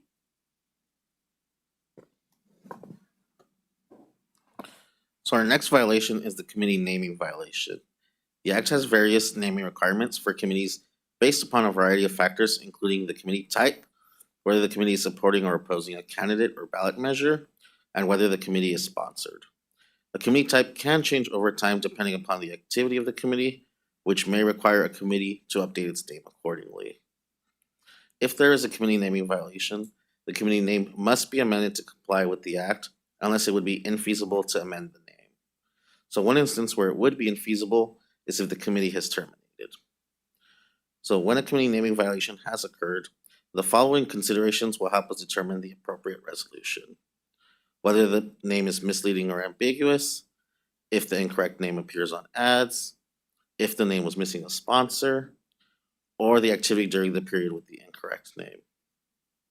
So if the name included essentially all of the required elements and was not misleading, the appropriate resolution would likely be a warning letter. If one of the considerations apply, then the resolution would be under Tier 1 or Tier 2. So if the committee name is not misleading or ambiguous and the name appeared on ads, the violation is likely to be resolved with a Tier 1 penalty depending on the activity. But if the name is misleading or ambiguous, or if the committee name is missing a sponsor, then the violation would be resolved with a Tier 2 penalty. The discrepancy between Tier 1 and Tier 2 is due to the elevated public harm, as members of the public might be denied information they are entitled to. So the following hypos will show the discrepancy in public harm.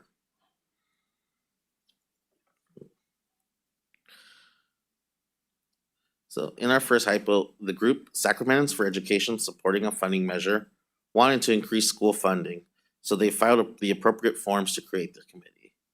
The group was able to place Measure E on the ballot, which would increase school funding. So in this case, we have a committee that's supporting a ballot measure. Under the Act, the group's name is required to have the letter designation of the measure as whether they support or oppose the measure. So here, the name is missing the letter designation of the ballot measure. However, their support for the ballot measure is in their name. So when reviewing this, we would come to the conclusion that the name included essentially all of the required elements and was not misleading. Therefore, the appropriate resolution would be a warning letter. Okay. And now we're going to modify the facts a little. So in this case, the committee, Sacramentans for Education supporting a funding measure, received 90% of their funds from the Wayne Foundation. So how does this affect the analysis? So the new fact we have is that most of the funds for the committee came from one source. So if a committee receives all or most of its funding from a single source, it may qualify as a sponsored committee. So names of sponsored committees must include a reference to the sponsor in the name of the committee. Here, the Wayne Foundation would be a sponsor for the group. As such, the committee's name must include a reference to the Wayne Foundation, but there is no mention of the foundation. As the committee's name is missing a sponsor, there is more public harm as the public would not know that the group received most of its funding from one source. So because of this, the appropriate resolution would be a Tier 2 penalty of $800.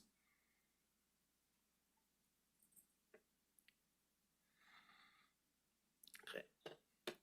So next we're going to discuss advertisements. So the Act defines advertisements to mean any general or public communication that is authorized and paid for by a committee for the purpose of supporting a candidate or candidates for elective office, or a ballot measure or multiple ballot measures. So if an item is an advertisement, it is likely to have at least one or more of the following disclaimers: the ad paid for by disclaimer, the top contributor disclaimer, and or the not authorized disclaimer. The ad paid for by disclaimer apply. One moment, Commissioner Yeah, Ortiz? before you go ahead, not authorized disclaimer, is that for IEs? Yes. Okay, thank you. Correct. So the ad paid for by disclaimer applies to certain committees and requires the words ad paid for followed by the name of the committee as it appears on the statement of organization. The top contributor disclaimer applies to committees that receive contributions of $50,000 or more from a single source. Their ads are required to include this disclaimer if there is a contributor or multiple contributors who gave over $50,000 to that committee. Lastly, the not authorized disclaimers applies to ads supporting or opposing candidates, and those ads were not paid by the candidate or candidates mentioned in the ads, otherwise known as independent expenditures. The ad shall include a statement that the ad was not authorized by a candidate or their controlled committee.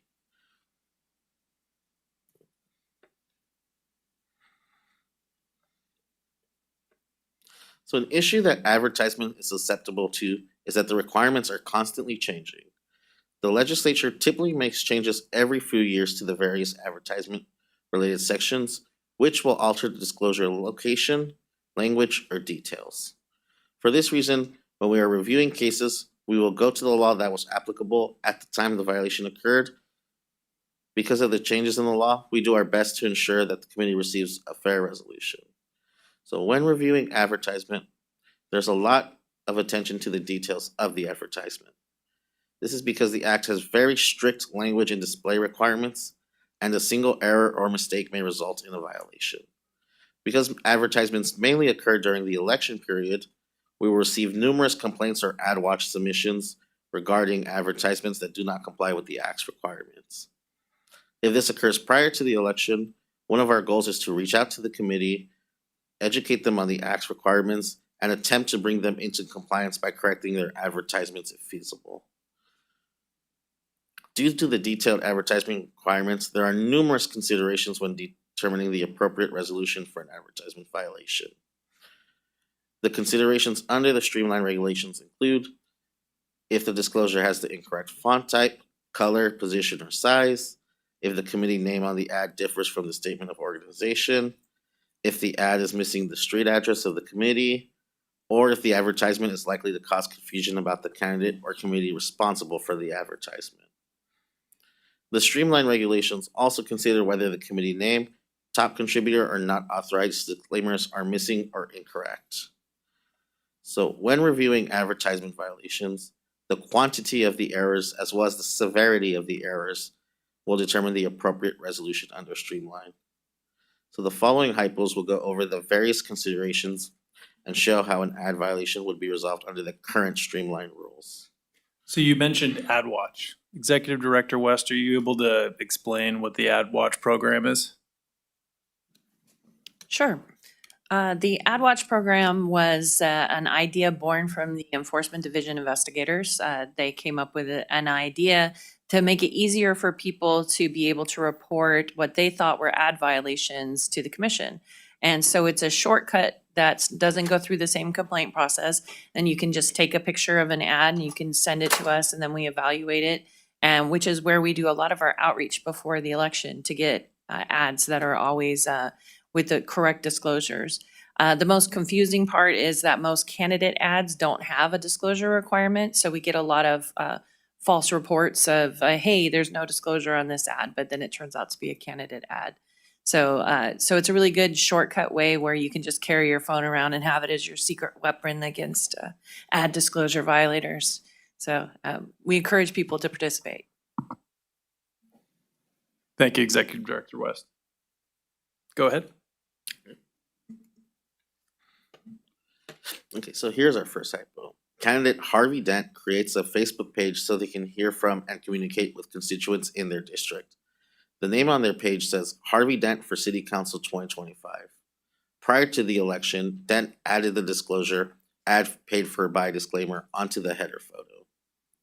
So in this case, we have a candidate whose ad is their Facebook page. So our rules for social media ads require the ad paid for by disclaimer to be on the cover or header photo of the profile, the landing page, or in a similar location.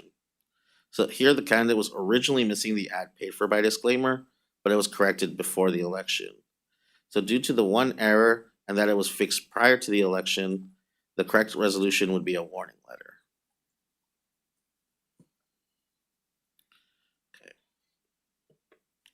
So in our next hypo, the group Residents for a Better Gotham created a website where they discussed various candidates and measures before endorsing or opposing the mentioned candidates or measures.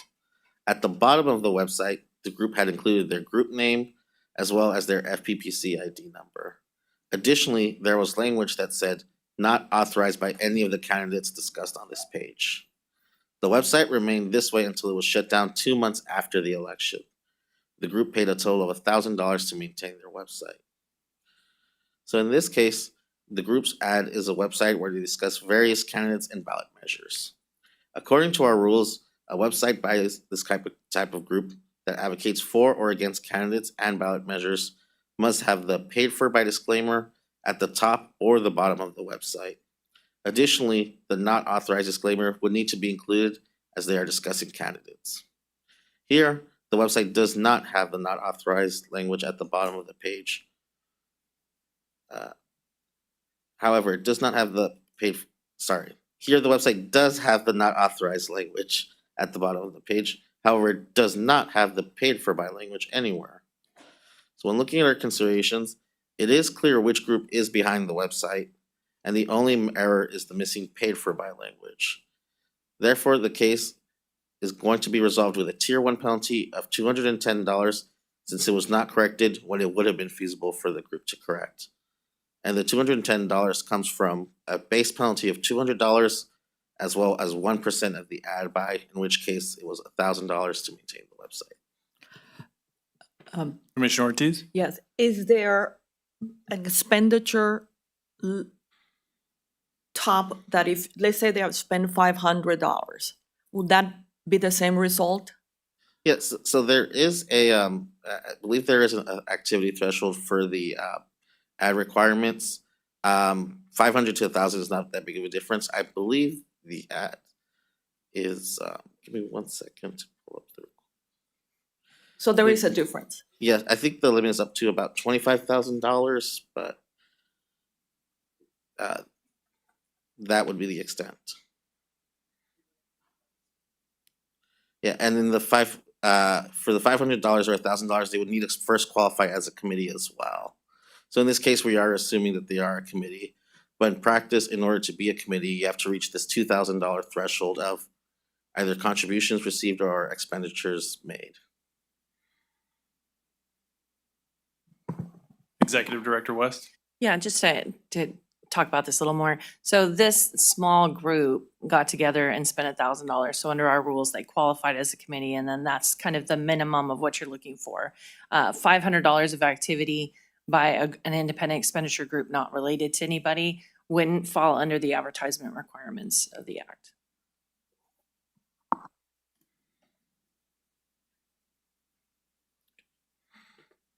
So here's our last typo. So the group Friends of Harvey Dent, a primarily formed committee supporting a candidate, received a contribution from Bruce Wayne in the amount of $100,000. The group spent $10,000 to create and send out thousands of mailers with their group name, encouraging people to support Harvey Dent in the upcoming election. The mailer did not include the 3 required disclaimer elements. So the ad in this case is a mailer, and according to our rules, a mailer advocating for a candidate that is made by another committee must include the ad paid for by disclaimer, the top contributor disclaimer if there is one, and the not authorized disclaimer. So in this situation, the ad has 3 errors as it is missing the 3 required disclaimers. As the mailer is missing the disclaimers, it is excluded from Tier 1, but it may be resolved under Tier 2. Without any of the disclaimers, there's also likely to be some confusion about who is behind the mailer.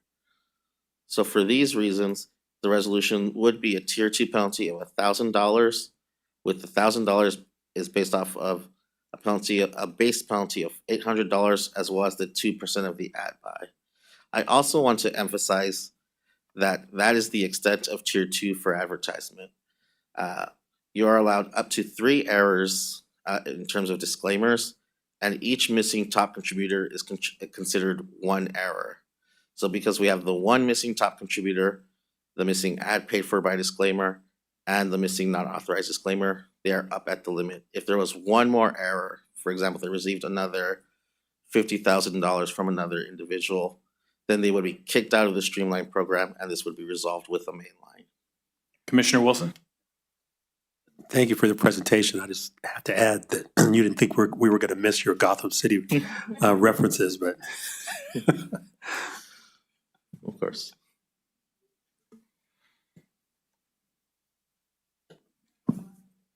All right, so our next violation is cash contributions or expenditures of 100 or more.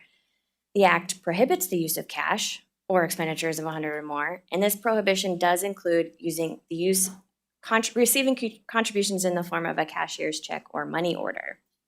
So in practice, for cases that are eligible for Streamline, we tend to see that there was an ignorance of the prohibition, especially the part about cashier's checks or money orders, or that lack of committee formation could also be the cause of this violation. The things that we look at when we're considering eligibility for Streamline is the amount of cash per reporting period, whether it was within the range for inclusion, and whether that cash was reported on campaign statements. We do have some pretty significant exclusions. So if there were campaign records that were insufficient to determine if that use of cash concealed other violations, this would not be resolved through Streamline. If there was any evidence of personal use of campaign funds, this would not be resolved through Streamline. So in practice, we don't get a lot of these through Streamline. So since 2024, there have only been 5 Streamline cases that involve cash violations. So it is just the last 2 years, but that's out of more than 300. So it doesn't represent a large number of cases that are being resolved this way. The exclusions actually kick a lot of cases out. So for our hypothetical here, we have a candidate. I'm sorry, I'm going back to picking on a real city instead of a fake one. They received 5 contributions of $150 in the form of cash.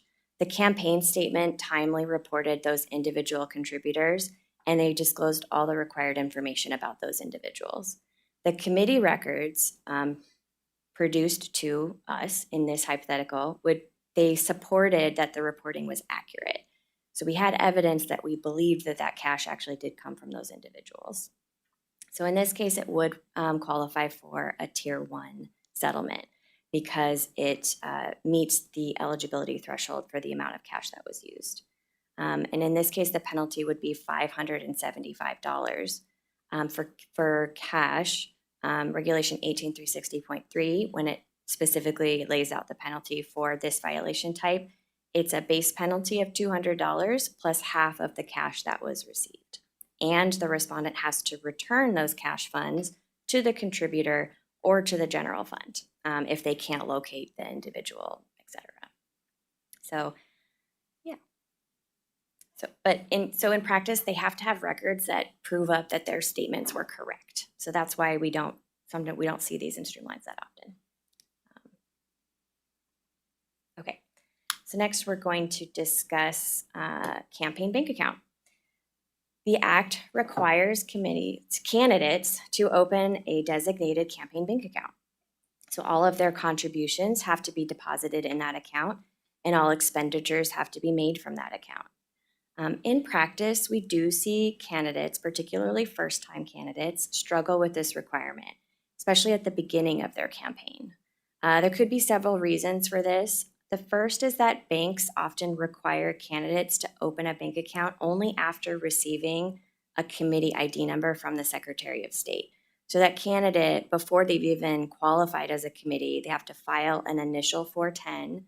They have to establish the details for their campaign, such as the name of the committee. They have to designate officers, etc. And then the Secretary of State will issue an ID, and then they could take this to the bank and open an account. In practice, this does create delays for some candidates.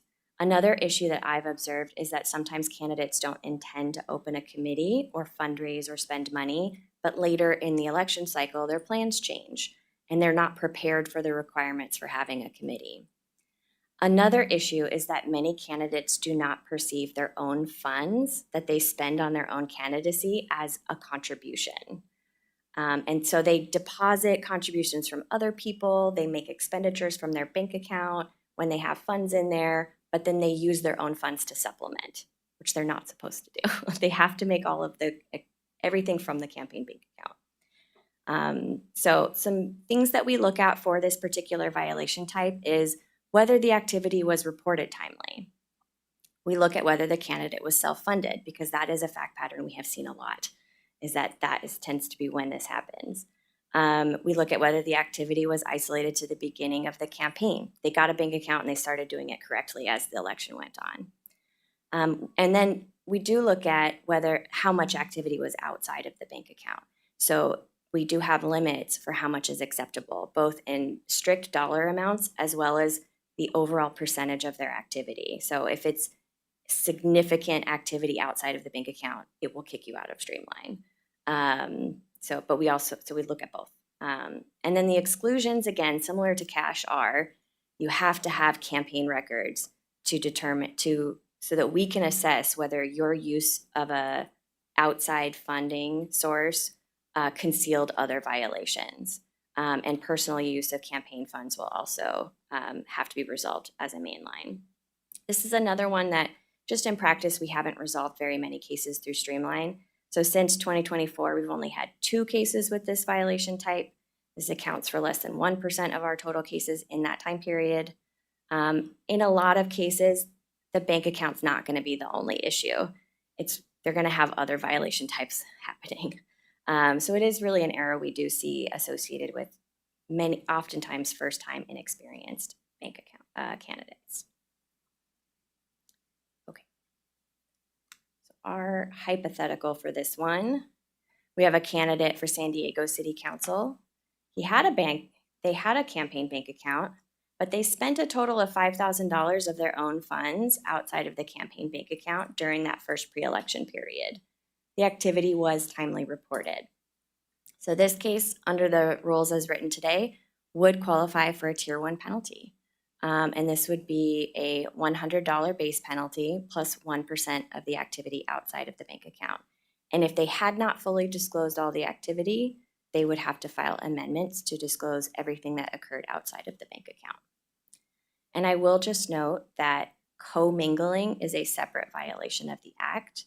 So if we had evidence that the candidate or any other individual deposited contributions into a personal account to where those funds were commingled with personal funds, that is a separate violation.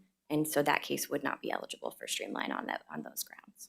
So this is just where it's just certain scenarios. All right. The next violation is record keeping. So candidates, treasurers, and elected officers have a duty to maintain detailed accounts, records, bills, and receipts as necessary to prepare campaign statements and comply with the Act. So records must be maintained for 4 years following the date to which the campaign statements to which they relate is filed. The duty includes the maintenance of detailed information and original source documentation. So internally and externally generated records must be maintained. So here are a few examples of records that a committee would need to maintain, which include committee journals, ledgers, schedules, correspondence sent by the committee, as well as vendor invoices or receipts, bank statements, checks, and correspondence received from vendors, contributors, or any other person. So record-keeping violations are charged by the calendar year rather than per reporting period. So this violation is usually charged after the Franchise Tax Board's Political Reform Division or the FPPC's Audits and Assistance Division has sent us an audit report with some finding of a violation. However, we will charge this if our investigators have difficulties obtaining the necessary documents for our staff to review and determine if there is a violation of the Act. So I will note that this violation type is usually accompanied with other more egregious violations that would be resolved with a mainline penalty. So under our current streamlined considerations, if the lack of records would inhibit an audit of or the discovery of other violations, or it is impracticable to determine substantial compliance, then the violation would be excluded from Tier 1 and may be resolved under Tier 2. So in our hypo, we received a referral from the FEPC's Audits and Assistance Division stating that the Harvey Dent for City Council 2022 Committee had substantially complied with the Act's record-keeping requirements. However, they found that the committee only had 95% of their invoices from 2022. Additionally, the committee retained all of their contributors' checks, but did not maintain a record of the contributors' employers and/or occupation. So in this case, our audit division let us know that the group had substantially complied, but that there were several records missing that the group was required to maintain. The records are relevant as contributors, employer, and/or occupation is information that is required to be disclosed on campaign statements. Aside from that, it is unlikely that the lack of records inhibited the audit or discovery of other violations. For these reasons, the appropriate resolution would be a Tier 1 penalty of $200.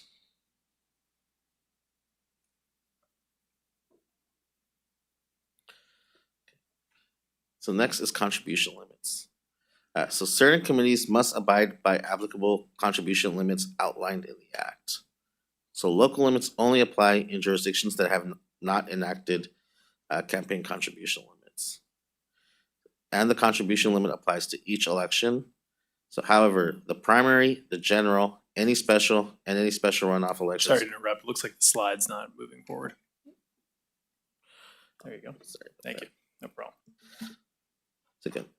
So the contribution limit does apply to each election, but each election, which is the primary, the general, any special, and any special runoff elections are considered their own separate elections. So if a committee receives a contribution that exceeds the contribution limit, the committee may return the contribution without violating the contribution limit if the amount in excess of the limit is returned within 14 days of receiving the contribution.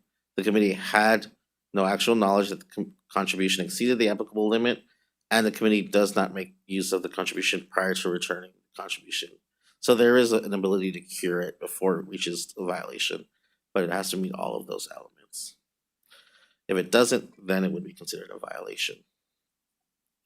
So our considerations under the streamlined regulations include whether the unlawful contribution was refunded, if the contribution was reported on a timely filed campaign statement or report, the amount over the contribution limit, and the date the contribution was received. So in order to qualify for a warning letter, the contribution must be reported timely on the correct campaign statement or report. The contribution totaled not more than $50 over the applicable limit. The contribution was returned outside that 14-day period, so after that, but before the relevant election, as well as the contribution was made or received outside the 90-day period preceding the relevant election. However, this violation is excluded from Tier 1 if the contribution was not reported timely on the correct campaign statement or report, the contribution from the source exceeded more than $500, but not greater than $1,000. So there is a range. Or if the contribution was made or received within the 90-day period preceding the election, and that amount within the 90 days was greater than $500.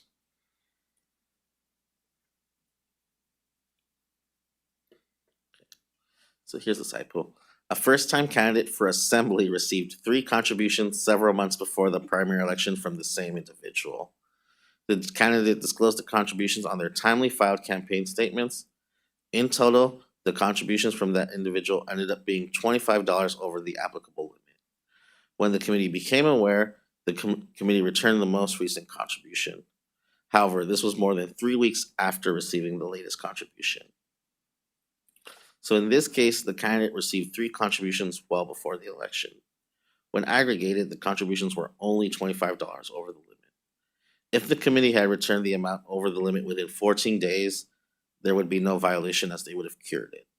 However, the contribution was not returned until 3 weeks later. Because the contributions occurred several months before the election, the amount was just over $25 over the limit, and the contribution was returned, the appropriate resolution in this case would be a warning letter.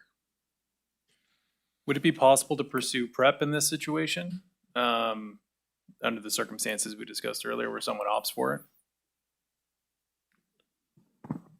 I can take that. Galena West Executive Director, no, contribution limit violations aren't currently included in PrEP. Thank you for clarifying.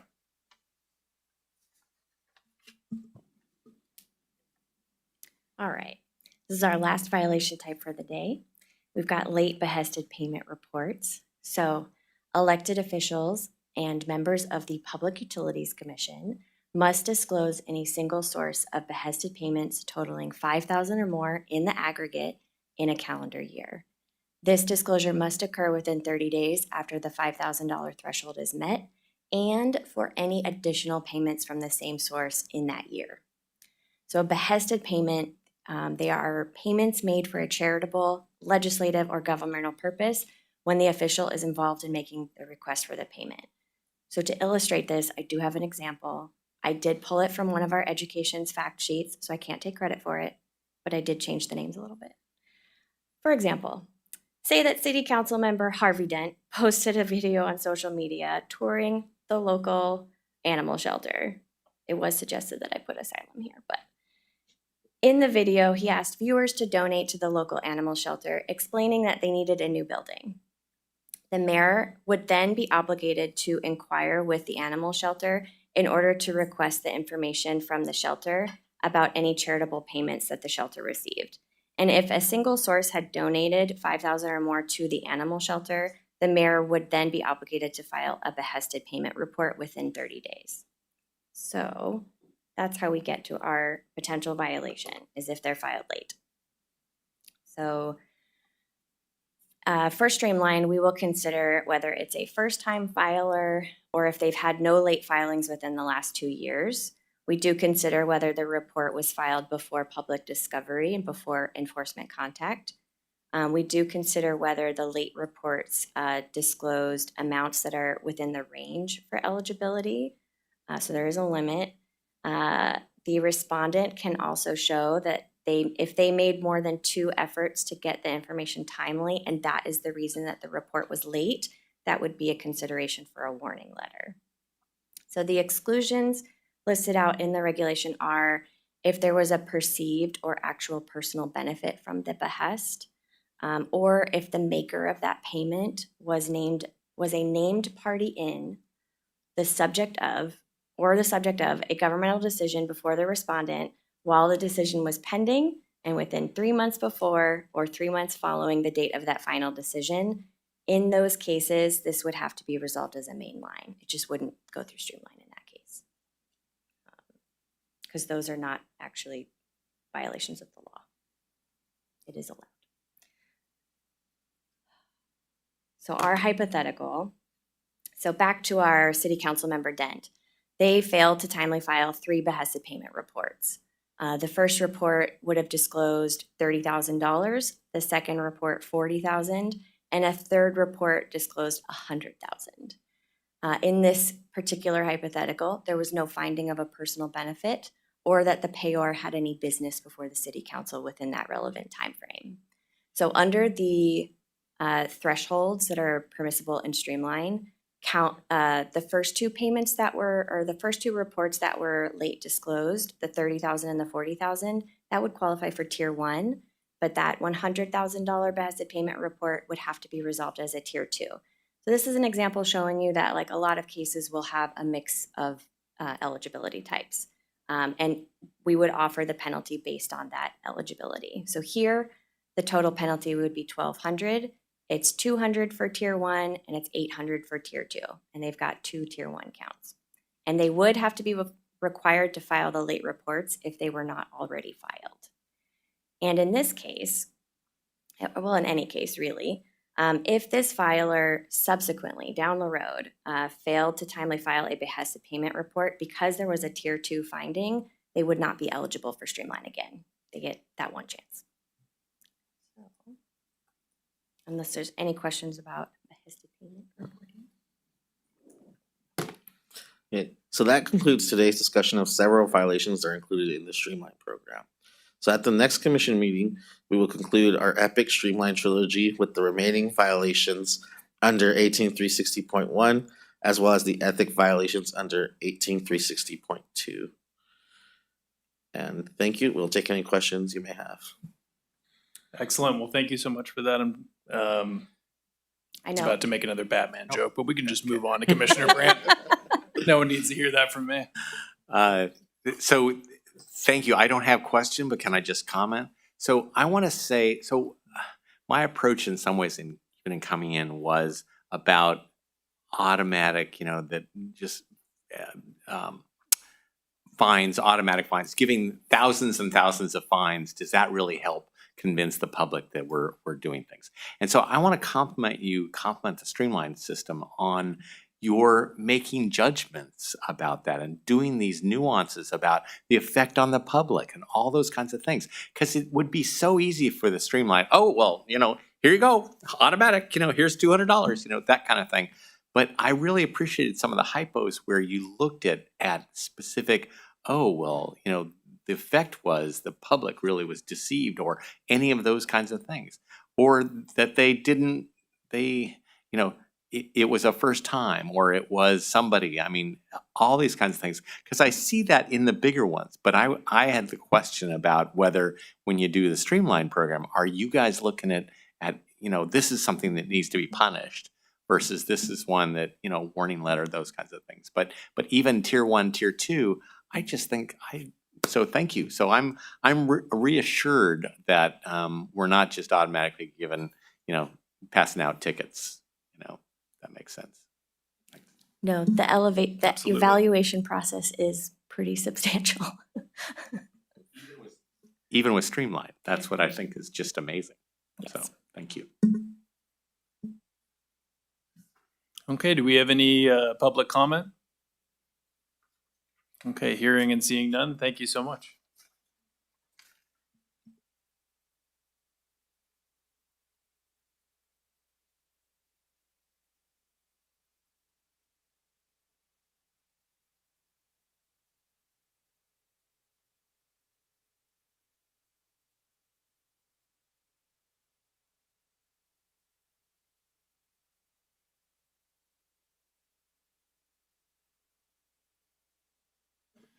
Okay, well, let's move on to item number 8, legislative update. We're going to welcome Senior FPPC Legislative Counsel Lindsay Nakano.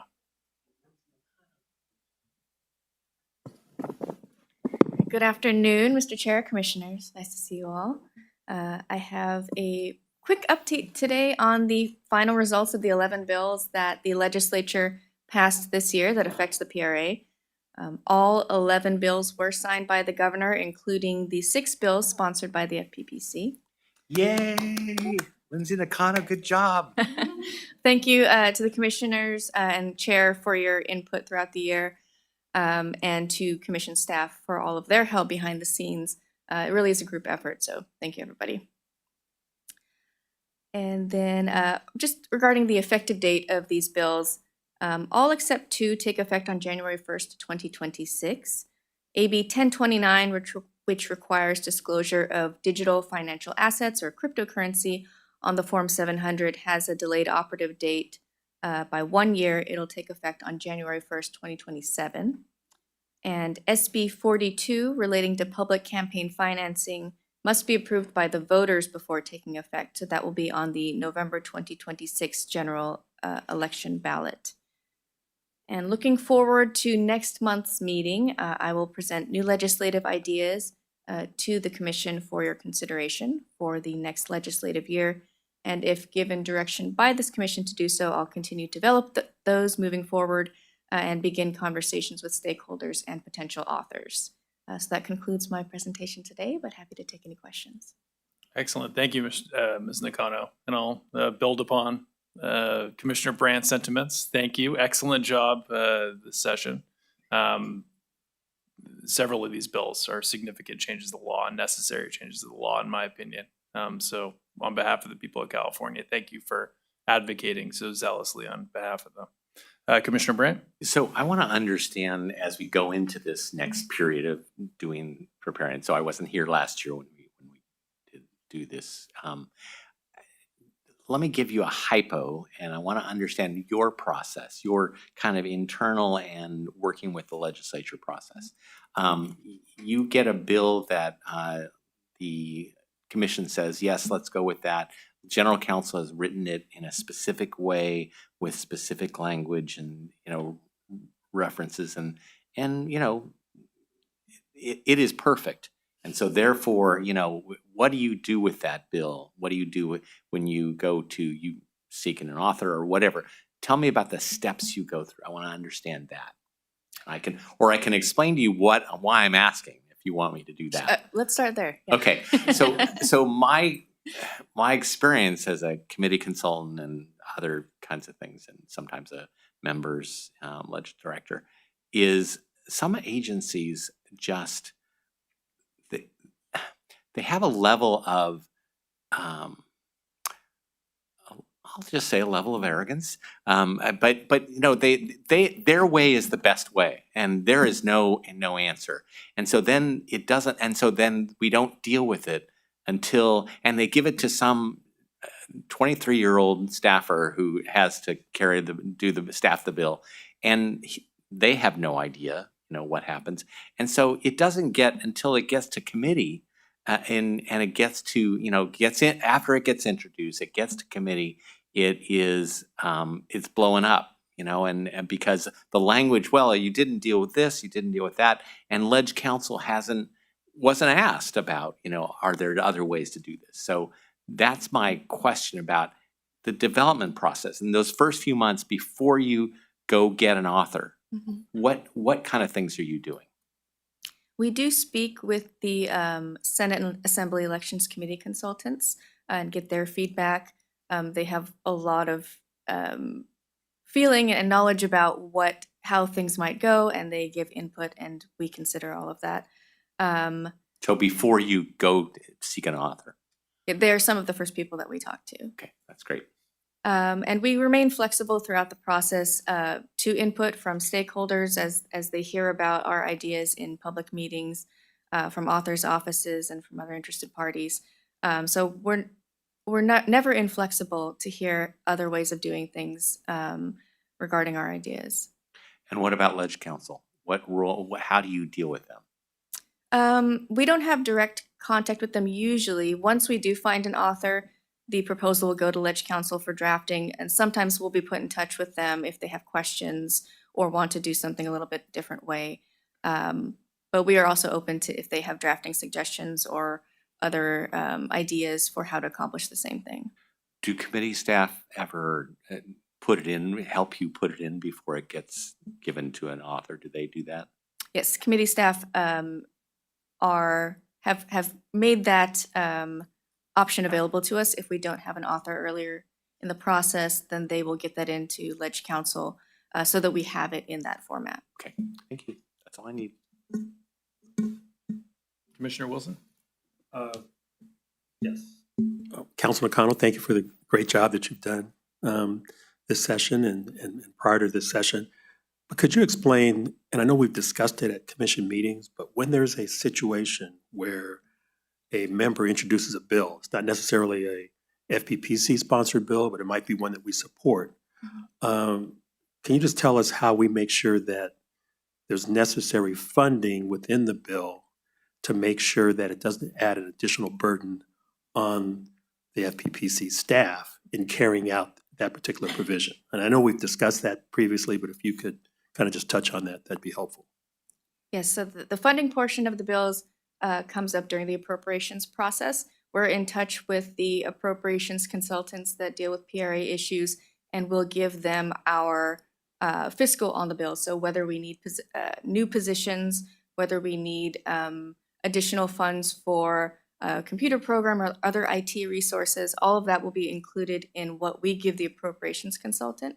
And that is part of their analysis once it goes through that committee. So you'll see some of our bills will be on suspense because they do have funds oftentimes from us because the functions in the bill would require additional resources here. So that comes into play at the appropriations stage usually. Okay, thank you. Commissioner Zettel? Thank you. Congratulations, adding my kudos to the aforementioned.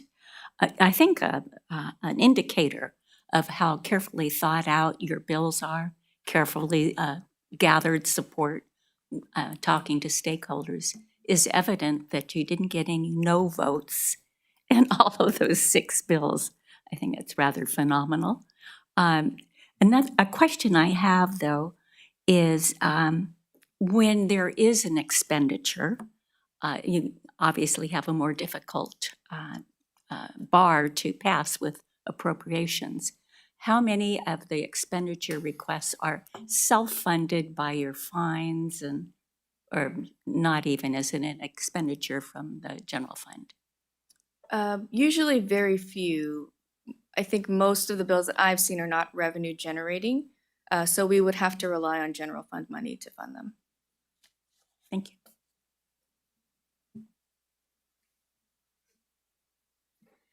Okay, it looks like there's no more comments. The only comment I have left to make is,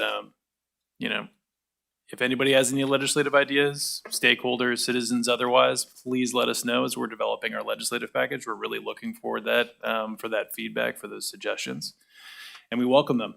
And also, we're always looking for bipartisan authorship on our bills, and we were successful on that point on several different of our successful pieces of legislation this session, so thought I'd point that out as well. Do we have any public comment on this item? No? Okay. Well, thank you, Ms. Nakano. Thank you. Let's move on to item number 9. That's going to be our executive staff reports. So first, we'll start with the Enforcement Division's staff report. We'll welcome up to the table Enforcement Chief Kendall Bonebrake. Good afternoon. The Enforcement Division's report is as submitted. Happy to answer any questions you may have. Excellent. Thank you. Any questions, comments? No? Any public comment? Oh, Commissioner Zettel? Yes, I just appreciate that you're attacking that backlog of moving things along. So congratulations on that effort. Great, thank Gotta you. expedite. Thank you. Thank you. Excellent. Any public comment? Okay, thank you. Let's move on to the report from the Audits and Assistance Division. Chief of Audits and Assistance, Sharada Shah. Good afternoon. Good afternoon. My report is also as submitted for this month, but happy to answer any questions. Excellent. Okay. Any public comment? Of course. Commissioner Wilson? This is just a little quick question. I noted that there's 48 audits in progress.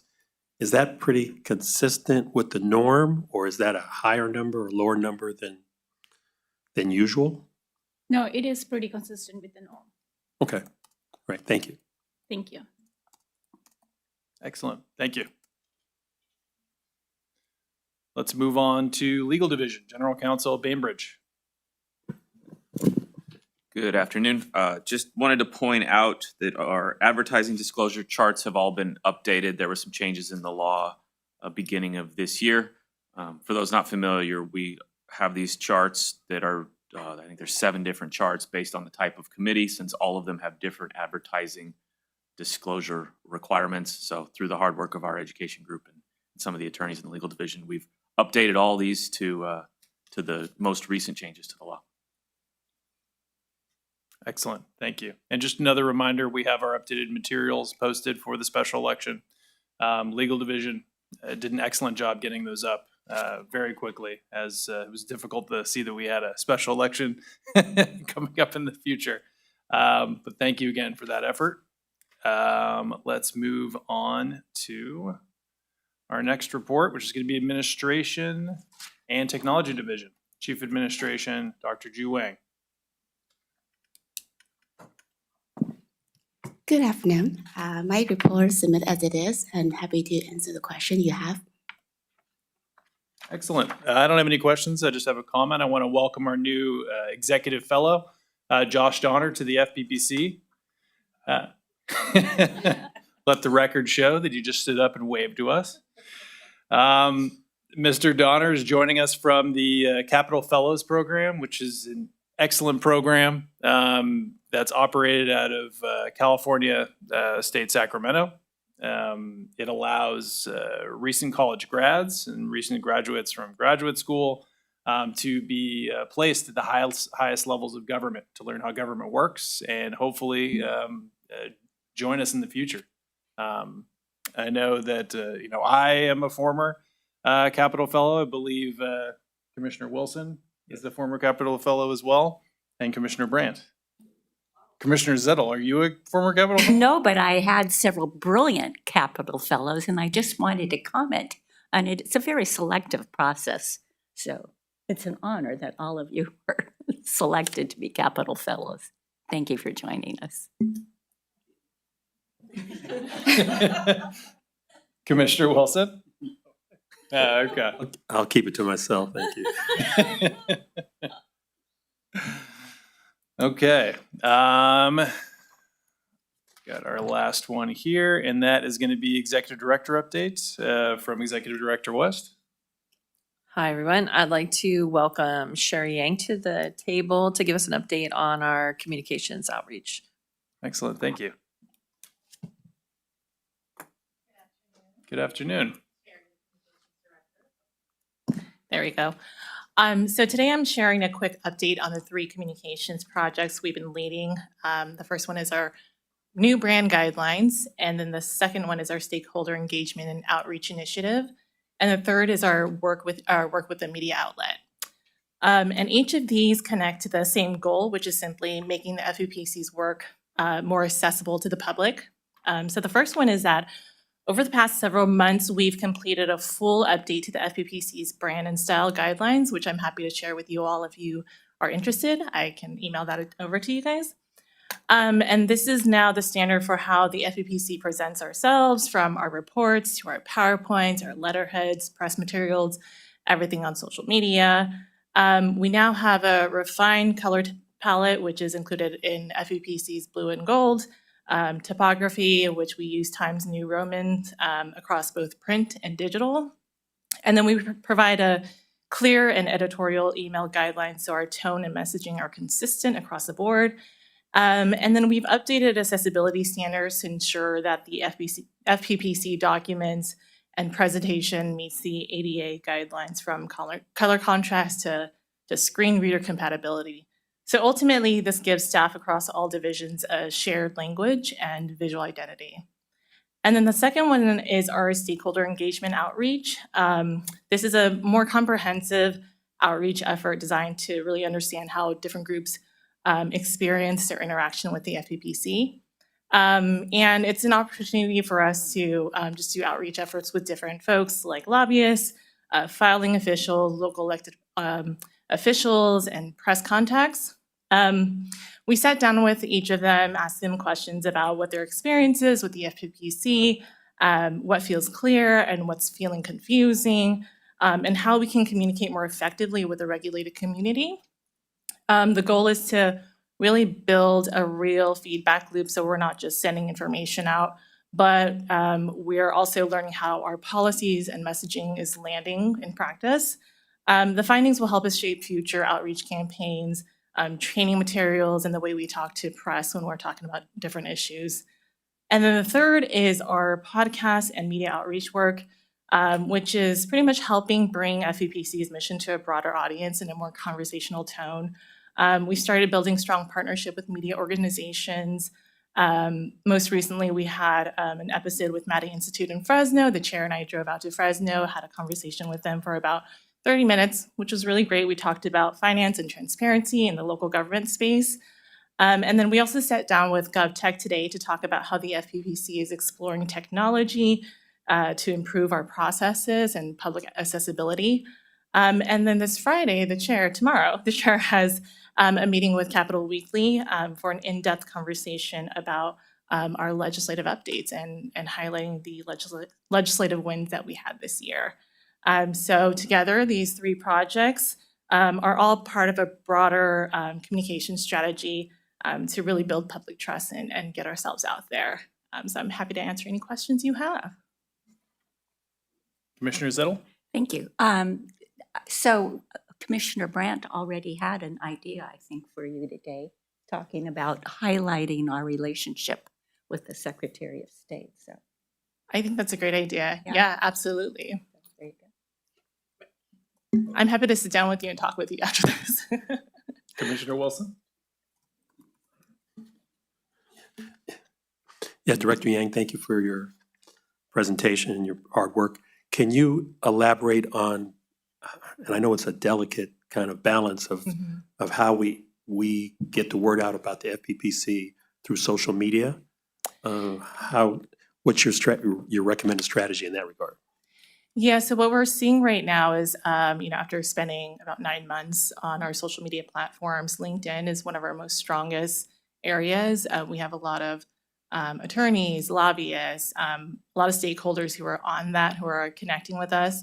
Another one that we are starting to gain a little bit of ground on is our Instagram, and we're finding that we have a lot of lobbyists and elected officials who are starting to follow us on that as well. My strategy would be to stick to currently LinkedIn right now. That's where, Cal Matters picks up our information, as well as different reporters. So that's kind of where I've been spending a lot of time is LinkedIn, and then a little bit more on Instagram, but mostly just focusing on LinkedIn. Our Facebook is a little bit sleepy, but my guess is that it's just a lot of people don't use Facebook as much anymore. So that's kind of the approach that I'm taking. I've noticed, not recently, but like last year, and I wanted to go through the screen when somebody was critical on that. What's that website? I mean, what's the social media platform? I think used to be called Twitter. It's what, X now or something like that. Where some people were actually critical and disseminating what I thought was erroneous information. So how do we counter, if we can at all, those kind of situations? Because there are quite a few lobbyists and staff who use X as a platform to communicate quote unquote information. Yeah, so as we all know, X is kind of a controversial platform recently. And so what we've been seeing on our platform is that not a lot of reporters are interacting with us on it anymore. So a lot of people have moved over to Instagram or LinkedIn to get more official information, just because what we're seeing in X is that people are being allowed to create bot accounts, and there's a lot of misinformation on it. I mean, I'll leave it to you and the senior staff, executive director, legal counsel, on what's the best way to approach it. But I had noticed it was probably several months ago, misinformation being put out there on that particular platform. So, Absolutely. So And thank you. Yeah, and so when that was happening, we used LinkedIn, and that's where press picked up the statement that you're referring to. Well, thank you for the Yeah. clarification, and thank you for all your hard work. Thank you. And that actually brings us back to the stakeholder project. One thing I've been doing as chair is I've been monitoring X to see, instances of that where you have someone complaining about the FPPC, et cetera. And then I'll send them a message on LinkedIn or email them and ask them to go out for coffee and hear what their concerns are and bring them back to the FPPC and see what we can do, assuming their concerns are reasonable, to address them. So I'm really glad we're doing this stakeholder project for that reason. So yeah, if you have concerns about the FPPC and you post them on X, you very well might get an email from me, for better or worse. Another thing to mention, we're already seeing the fruits of your labors. We were just covered in Cal Matters today by Ryan Sabalo. Hopefully I pronounced his last name correctly. He noted that the governor signed AB 1286. I hope I got that number correctly, which is for the first time ever going to require disclosure of prospective employment arrangements.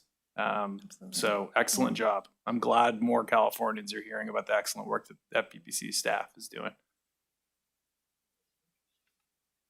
Any other questions or comments from commissioners? Any public comment? Okay. Thank you, Ms. Yang. Thank you. So now we're going to move to item number 10, and that's closed session. So we are now going to go into closed session.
Good afternoon. We return from closed session. Commissioner Brandt joined us in closed session, but is no longer on the dais. We have one item left, and that's going to be item number 11, commissioner comments and proposed future agenda items. Do any commissioners have comments or proposed future agenda items? Do we have any public comment? Okay, hearing and seeing none. I'm going to move to adjourn. Do I have a second? Second. Excellent. Ms. Vo? Commissioner Ortiz? Yes. Commissioner Wilson? Aye. Commissioner Zettel? Aye. Chair Silver? Aye. Meeting adjourned. Thank you.